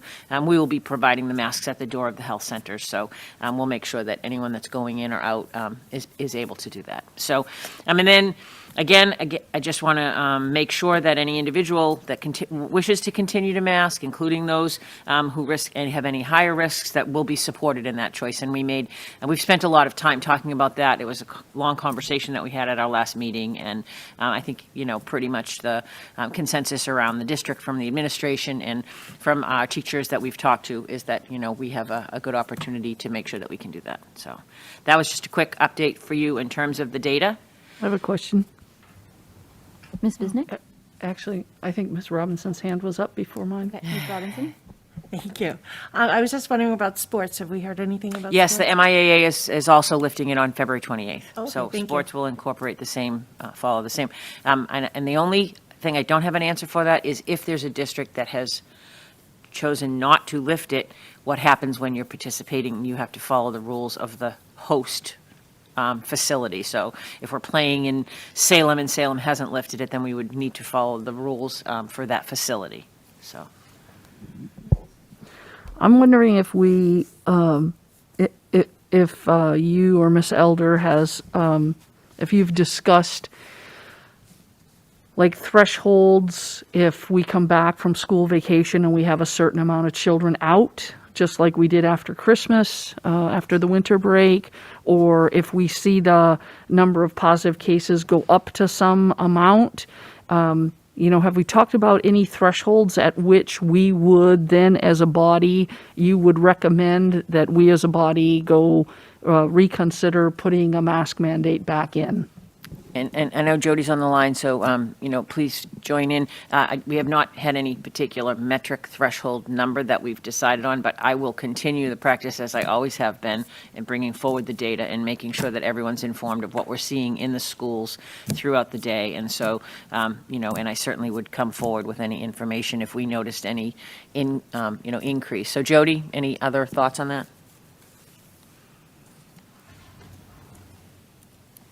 Nope, maybe she's gone. She might have left from the I solar see her panel on the discussion. bottom. She unmuted, but she Can you must. can you hear me? There I'm you go. sorry. There we go. Just to echo what you said, Dr. Trocek, you know, we're following the data closely.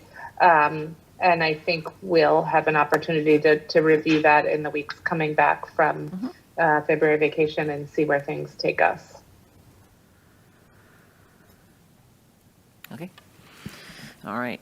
The rest of the information that I have is really informational for you this evening, bringing forward, you know, we are in budget season. We are continuing to review and look at all of our budgets and our budget process. Some of these slides are slides you've seen before. Again, thinking that we're always considering the goals. Whenever we talk about budgets, it's really important that we keep in mind that we have specific goals that we've set at the district level and at building levels, and the decisions that we make around how we're using our resources really have to be driven by those goals and making sure that we're thinking about them at all times. These are the factors, we've gone over these before, the things that we're going to keep in mind as we consider the budget. This is where we certainly are. This is the same list I've been bringing forward, but we've accomplished a few more goals. So in addition to identifying the priorities and collaborating with principals and assessing enrollments, we've actually been working hard to identify some administrative efficiencies. We're looking at restructuring opportunities that any of our additional funding may bring.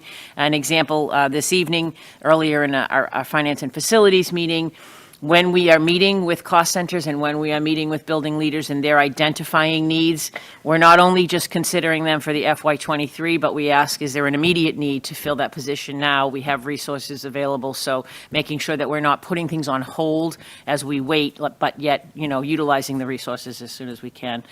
We've been reviewing the requests from various departments. Jean in particular has met with transportation. She's met with food services. We, I think, still have technology. We've met with buildings and grounds. So looking now at our cost centers and what are those things to do. And we have had a couple of initial meetings with the city, but we'll continue to do that. We'll have a more formalized meeting once we have a clearer picture of what we've identified and then have an opportunity.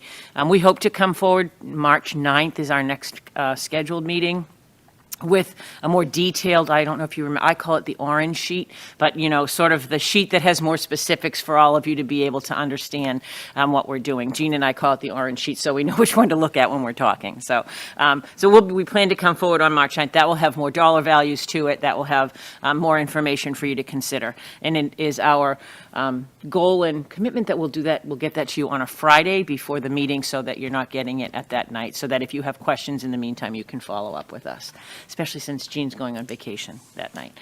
So these priorities, we went over this list of priorities. We're continuing to keep them at the forefront of the decisions that we make and as we think about how to reuse our resources. The contractual obligations, we continue to refine these numbers as Jean is working in terms of steps and columns and new hires and looking at what's coming. We adjust them a little bit each time to make sure that we have accurate numbers here.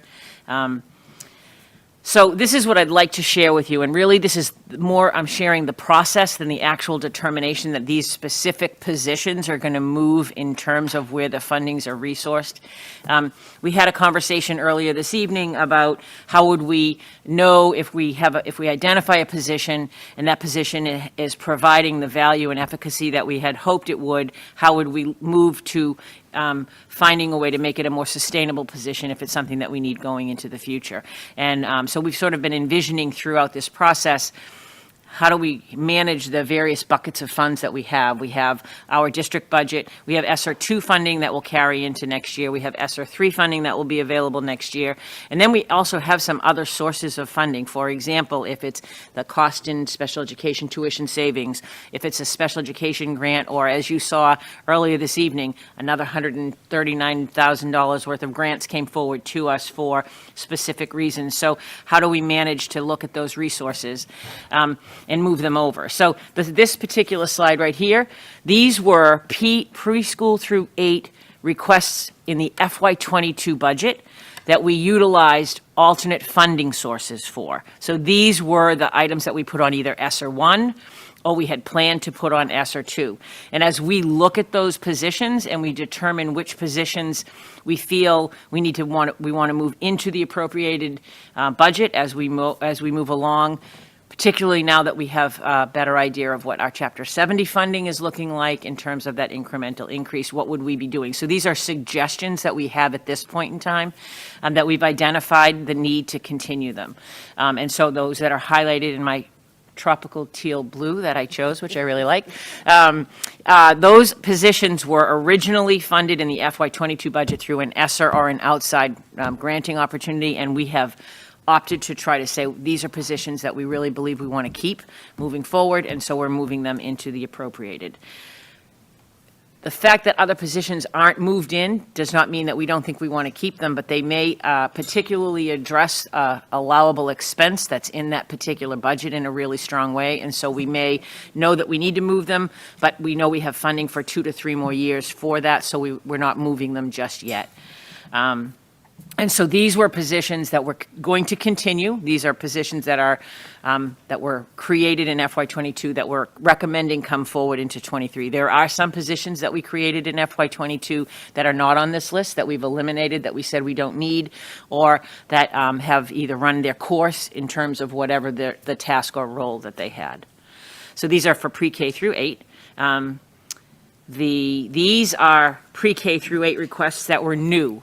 Oh, sorry, do you want me to go back to that one? Mayor I Cahill? apologize, Madam President. Could you just say what middle school building support is? Oh, sorry, yes. Those are 2 positions that are I could call them building-based subs, but they're available to be utilized. So they are utilized for extra supports if there's not a position open. They're largely utilized as substitute positions that float throughout the building. They provide interventions, but they're but they are teachers that are available for that purpose. Thanks, it's coming back to me now. Yep, okay. These were requests that came out of this year's budget process for new staff, the pre-K through 8. So the first 2, I want to point out, the first 2 were positions that are being requested that are actually replacing positions that were identified for FY22. So for example, in FY22 through ESSER, we funded a literacy coach for the middle school. Mrs. Oliver and her team, after working, have decided that they had that position would better serve them as a curriculum support position that might work under our Director of Curriculum and Humanities, Amber, at this point in time, more specifically looking at alignment of curriculum 7, 8 through 9, 10, so that we have better alignment going up. The same thing is for curriculum support for math. That's actually a position that was utilized as an additional math support and has sort of actually been doing this role more along. So she's just sort of renaming them, and we're identifying that those are available to be moved in to support the goals around some of the Chapter 70 funding that we got. The ERS interventionist we spoke about earlier, that will be on ESSER 3 and will remain on ESSER 3 for FY23. The special education positions at North Beverly and Cove, those also were those that we talked about a little earlier. Those are targeted to be funded through special education tuition savings. The Hannah grade 3, the reason that one is purple, it's just kind of to say whether we had ESSER funding or increases, we would have been asking for that position anyway. That's an enrollment increase, a position that, sometimes we come forward and we know we're watching enrollments, and so that's a position that we would have needed regardless of funding. The grade 3 North Beverly position actually is an enrollment-related one, but we had funded it on ESSER 3 last year for some reason, and we're just moving that one into the budget. Hannah Special Ed, it remains on ESSER 3. So these are new requests from the principals of these buildings to go forward into the next. Again, they're requests. We haven't made decisions, but this is sort of some of the mapping that we're doing as we go forward. At the high school, these are continuations of positions from the FY22, a 1.5 of our school adjustment. We're determining we would like to move that into the district budget. The one of the school adjustment counselors will be funded through the special education tuition grant. The paraprofessionals are remaining on ESSER 2. That was the same on the other one. Largely, the ESSER 2 funding is only available for 1 more year, and we know where we have things specified for that. And then the 2 ladders teachers, again, those are positions that will be funded through the special education grant programs. And then these are high school requests for new positions. So Mrs. Taylor, when we met, these are areas that she is requesting some consideration for increasing staffing for. The culinary teacher and the business teacher, again, I have them highlighted in purple. Those are enrollment related. We have a need because of the number of students enrolled in or seeking to enroll in these courses to increase staffing so that we can accommodate that. The other requests, the engineering and the English, are also requests that are specific to teaching some coursework that we have. We have them over in the other grant because, Jean, I don't know, for those of you who have looked deeply, we often, some of our English teachers are already on the school choice revolving account. And so the idea is those would be absorbed in a school choice revolving account as we go forward. And Jean has said that because we have the increase in the funding and we have that available. The guidance counselors are a request that would be considered under ESSER 3, and then there are 2 special education positions that also would fall under special education funding. So this is sort of the process that we're going through as we think about things. We have these pools and multiple resources available. How are we, kind of looking at what goes where, and how are we looking at what can be sustainable and what we can expect as we go forward? Again, this is the process that we're going through. These are district level staffing, so these are the continuation of FY22. Again, these were positions that were originally on the ESSER grant this year that we're hoping to move into the appropriated budget, and others that are funded. Again, that ESSER 2 is still finalized, so we're not moving things off of ESSER 2 right now. And then the 2 nursing positions also, we talked about those earlier this evening as well. These are 2 areas. I know that the Finance and Facilities group had a preview of what was coming for some of these. The $60,000 at the Essex Tech After Doc, that is, if you remember, when I did my presentation about Chapter 70, we do get reimbursement, but it will be a cost to the district of $30,000 per grade level cohort for our After Doc program, and we made that commitment a couple of years ago when we approved the program, and so we just want to make sure that's in the budget and that we have a spot for that. The other 2 are transportation. Transportation has skyrocketed. We have enormous costs that we're being faced with in terms of that, and so we're at minimum looking to buoy those transportation line items by these amounts. Rachel? Ms. Visnick? Early this evening in FNF, we approved a transfer of over $400,000 into special education transportation, 414. So I'm wondering why this number is 250. I'm wondering if this number is too low based on how much we just voted to transfer for this current year. So I asked Dr. Srotek to put in the 250,000 because, as Ms. Splansky mentioned during the FNF, that we'll be getting money from circuit breaker. We'll get a reimbursement of some of the circuit breaker. So we were figuring that we'd go there. You don't want to have it all up here and then, so. And the same with the homeless transportation.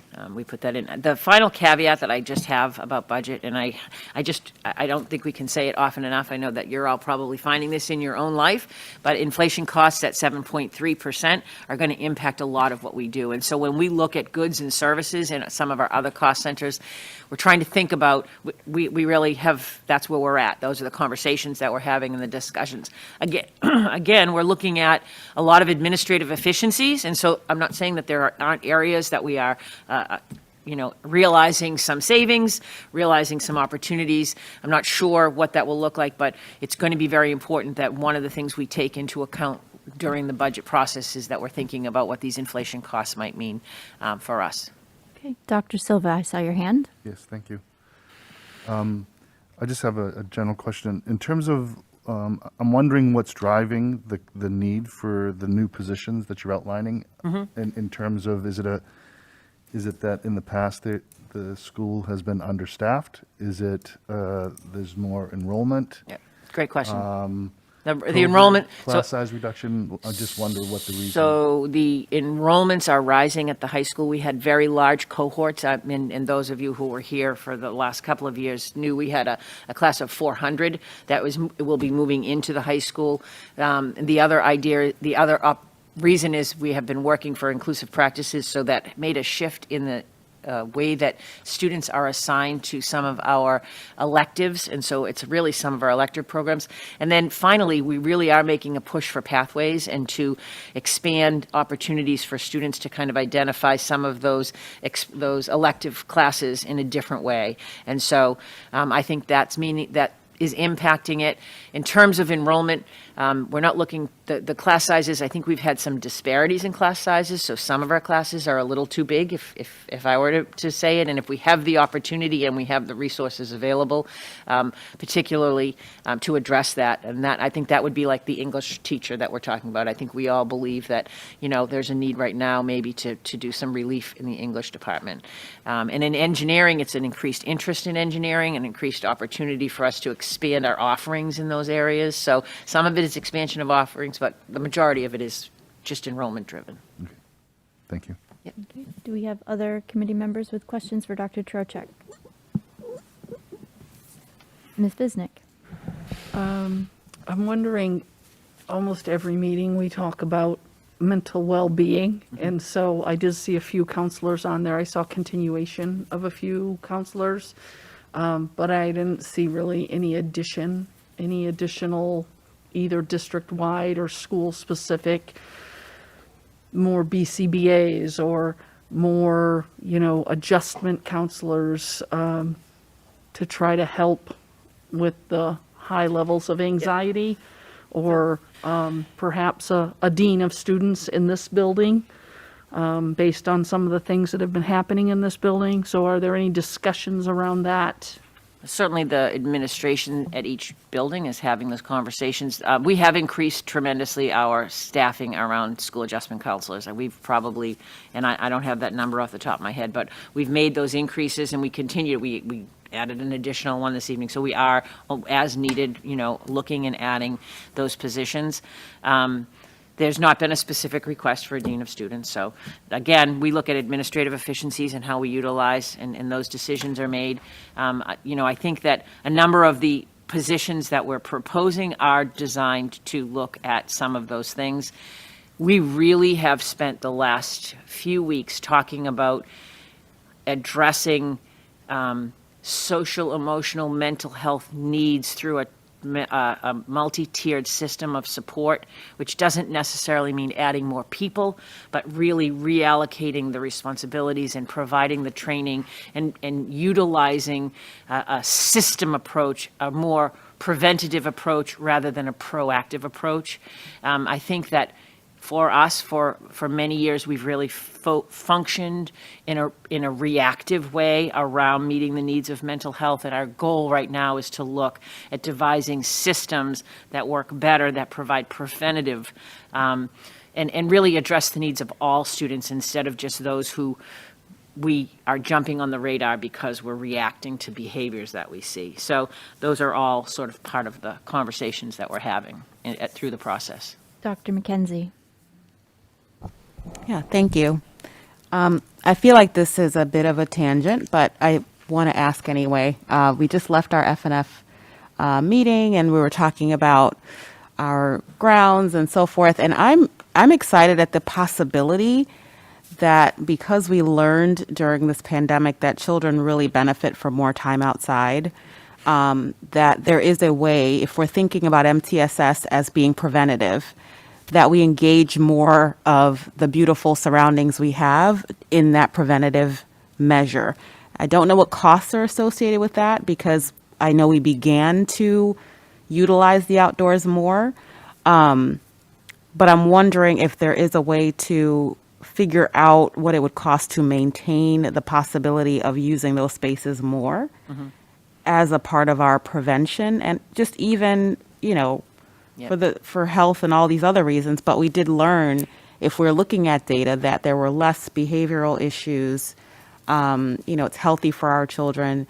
And I think the cost would be, neutral or relatively low because we've already had to do some of this. So I'm just putting it out there as just a side thought as we're really looking at the budget to think about whether that's something we can really try to keep going if possible. That's a great point. I mean, we really have focused on that. We have put money identified money within the ESSER 3 budget for that particular thing, particularly around outdoor learning spaces and utilizing outdoor spaces.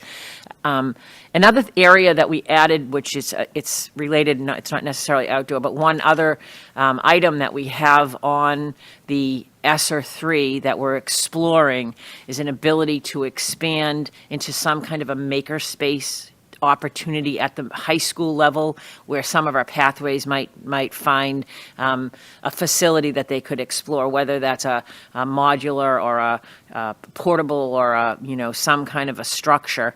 So we did put some funding aside in ESSER for those explorations and to do some of that work. That's why it took ESSER a little while longer to get approved, because that took a little bit longer in the process.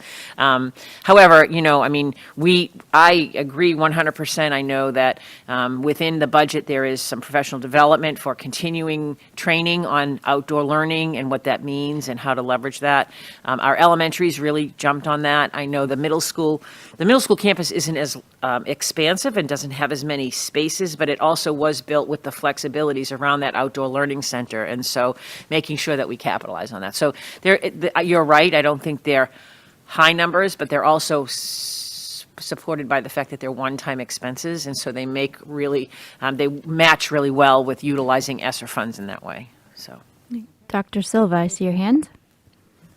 With regard to mental health and sort of in my opinion, a good balance of educational and school environment activities, I'd like to hear the philosophy that you have with regard to the funding of clubs and schools, and I'd like to be able to see some budget numbers in terms of what is spent on that in the past during COVID, and what we're planning on in the future.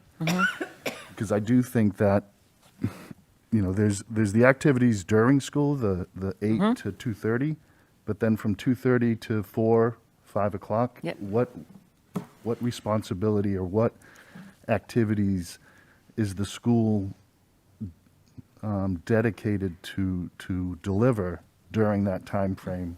Is there anything holding back with regard to making that time available from the school? There's nothing holding back except for imagination, creativity, and design around what we can come up with.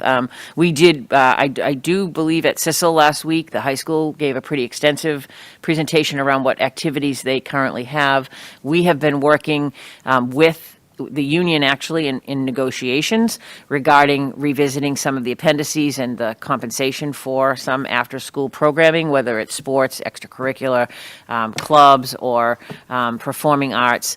And those are coming for the contract. We're working with a committee of teachers to kind of continue to do that. We have a May 15th, I think, commitment for coming forward with some changes to that.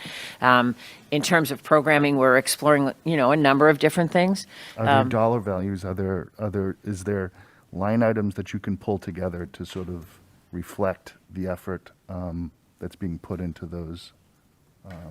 I think that's what I was just referring to. We are, revisiting and looking at what those stipends are for people who run those programs, what those programs look like, what the content of those programs would be. So they're all in. But is there something that I can look at today? Well, it's not, we're still in negotiations with the union on some of it, so you'll get it when we do that through the process. So when we do work on budget, on contracts with the union, and we have those items, they have to go through into executive session because that happens, and then you'll get that information in there in terms of salary, stipends, and the changes that we're making there. That's how that process works. In terms of what we're offering and what our offerings are, we continue to bring them forward. I don't think there's a singular place where we have that. I just think that it would be nice to be able to have that available so that we can evaluate it and see, of the clubs that we're offering, of the sports that we're offering, is it having a benefit? What additional funds can be put in to these different programs? To the kids that are that are enrolled in these sports, enrolled in these clubs, are they benefiting from it? So, Dr. Silva, just as a point of information, we didn't quite get to all those slides at our last CISL meeting. That's right. I'm sorry. Them into March. So I think, your questions will be answered at our March meeting. We'll have more of that information. And then we had Greg Twombly from the middle school went through a lot of that detail in a meeting at Sissel just prior to you joining. So that's available on BevCam. So I think Thank some you. of that information Yeah. is to come, and some was recorded just prior to you. And I apologize, I forgot that meeting was cut short, and so that was part of that slide deck. And so I have seen the slide deck, but no one else has seen the slide deck, so I That don't know slide why deck you don't know. Is that slide deck distributed for us to Dr. review? We did Did you receive it Posted. before the meeting, so you could Okay. jump Yeah, to it's those in your slides. packet. Yep. Okay. Yep. Okay, great. All right, thank So you. So I'm you- so sorry, I forgot that we didn't get through that I whole was meeting. like, I know it was on the agenda, but we didn't quite get to it. But Yeah. I believe you could see some of the slides that were intended, and then we'll see them on March 9th. All right, so this is just sort of where we are right now. Again, this is what we had, our FY '22 final budget appropriation, and then we do know, or at least proposed now, for our Chapter 70 funding in the governor's budget, House 2, is $13,158,441. And so we'll follow with some of these as we go. Thank you, Dr. Where we are in the Turchak. legislative process, Chapter 70, FY '22 was $10,590,914. The governor's budget came out at the end of January, $13,158,441. These are other dates that we can anticipate more information coming. The House Ways and Means budget will come out in April, the Senate budget will come out in May, and the final Chapter 70 number will be available in June. That's it. If the committee doesn't have other questions for Dr. Turchak, I can move us right along. The chair, for the rest of the update, I do need to issue an apology to a constituent. She had wished to have me read an item. I'm going to read it briefly, and I will forward it to the members. I erroneously added an extra S to the email address for which people should submit to citizen concerns. I had put an extra S in there, and I do apologize. I'm just going to read it really quickly, and then I'll just remind you of our upcoming dates before we break. Okay, this email comes to us electronically, and it is from Karen Chase of 11 Cross Street. Ms. Abel, last August, I wrote a letter to every member of the Beverly School Committee, superintendent, assistant superintendent, and the entire Massachusetts Board of Education, and members of DESE, outlining why masks on children should be optional. Today, I'm once again writing for the mask mandate on school-age children to be lifted. I'm a firm believer in parental choice. If parents want their kid to wear a mask, that should be their right. The same should be true if parents do not want them to wear a mask. I could send you article after article and study after study backing up the ineffectiveness and harm that kids wearing masks. However, I feel there is no need, as I'm sure you've seen many of them yourselves. In August, I gave you examples of how my 6-year-old was being harmed and negatively affected by masks. Yesterday, upon my pediatrician's advice, I called Leahy Emergency Behavioral Health to get him a mental health evaluation. Why is our pediatrician recommending go to emergency services? Because every child psychiatrist therapist has a 4+ month waiting list. What is that telling you about the mental state health of our children? It breaks my heart that my 6-year-old cannot get through a day without 15 breakdowns, no matter the situation, good, bad, or indifferent. He is anxious, upset, and afraid. He has speech delay that, despite being at an IEP with extra in-school help from the speech pathologist and additional private speech therapy, we have not seen an improvement. In fact, it has possibly gotten worse. In December, at our parent-teacher conferences, his support team recommended he spend time in a weekly session with our school guidance counselor. She is trying to help him navigate the social and emotional handicap these masks have created. Sadly, we have not seen improvement. 2 weeks ago, after school, his teacher pulled me aside and said she thinks he needs additional supports, that his meltdowns really are atypical for his age, and she thought perhaps a call to his pediatrician would be helpful. My once happy-go-lucky kid is nowhere to be seen. If the true concern is the well-being of our children, then it is time to end the mask mandate and return the focus to education. States around us have announced the end of in-school mandates. Connecticut will end on February 28th, New Jersey on March 7th, and New York is rumored to make an announcement on Wednesday. Oregon and Delaware have announced they too will be dropping mask mandates. The Middleton School Committee voted unanimously to make masks optional as of February 28th. Cities all over the state and country are dropping indoor mandates. A recent poll on Boston.com asked if parents felt school mask mandates should be ended. An astounding 90% over 6,000 respondents felt masks should be removed from our children. Worcester, the second largest city in the state, announced the rescinding of the indoor mask mandate effective February 18th. Today, Salem abolished their citywide mandate. Again, this was written last week, and I was supposed to have read it. As well as we know Beverly's expired last week. Please stop punishing our children, release them from the purgatory that they have spent the last 2 years in, and afford them the simple joys of breathing freely and experiencing the emotions on their peers' and teachers' faces so that they can get back on track to as normal a life as they can have. Many children, mine included, do not even know what normal is. He lost the last 3 months of preschool, daycare, gymnastics, and all of his friends at once. I will never forget how he bawled and reached for his friends as she was leaving on the first day and wanted to have a play date again. I think he thought he would never see her again after the sudden shutdown of life as he knew it. Then he started school in a mask, is repeating kindergarten in a mask, and is now suffering so much emotional distress we are taking him for an emergency evaluation. My son is not the only child suffering. They all are. Teenage suicides are the highest they have ever been. Please do the right thing and save our children, all of them, no matter their age. They have been suffering. And there's some links, so I will send that to the committee. And I apologize to the constituent that the email was misdirected last week. In terms of our upcoming meeting and dates, we have March 9th, as Dr. Churchek indicated, where we'll continue our budget discussions. And then on March 23rd, as provided by our charter, we'll have our joint council meeting with City Council. And the discussion topic will again be our school budget and having a discussion with our counterparts on the City Council. We are also potentially having a second topic that City Council President Flowers and I are figuring out at this moment. As always, if there are agenda items that the school committee members want to have on the agenda, so our March 9th meeting would be our next regular school committee meeting, please let me know in advance. We do need to post our meetings more than 48 hours in advance. So if you could let me know no later than March 1st, if there's any items that you would like to have on our regular school committee meeting March 9th, that would be helpful to make sure that we get that addressed. It's the end of the chair's report. Motion to adjourn? I'll make that motion. Thank you, Ms. Robinson. Second. Thank you, Dr. McKenzie. It's not debatable. All those in favor? Unanimous, 7-0. Thank you, BevCam. We appreciate it. Thank you, Ms. Curran. Always appreciate you being here, too.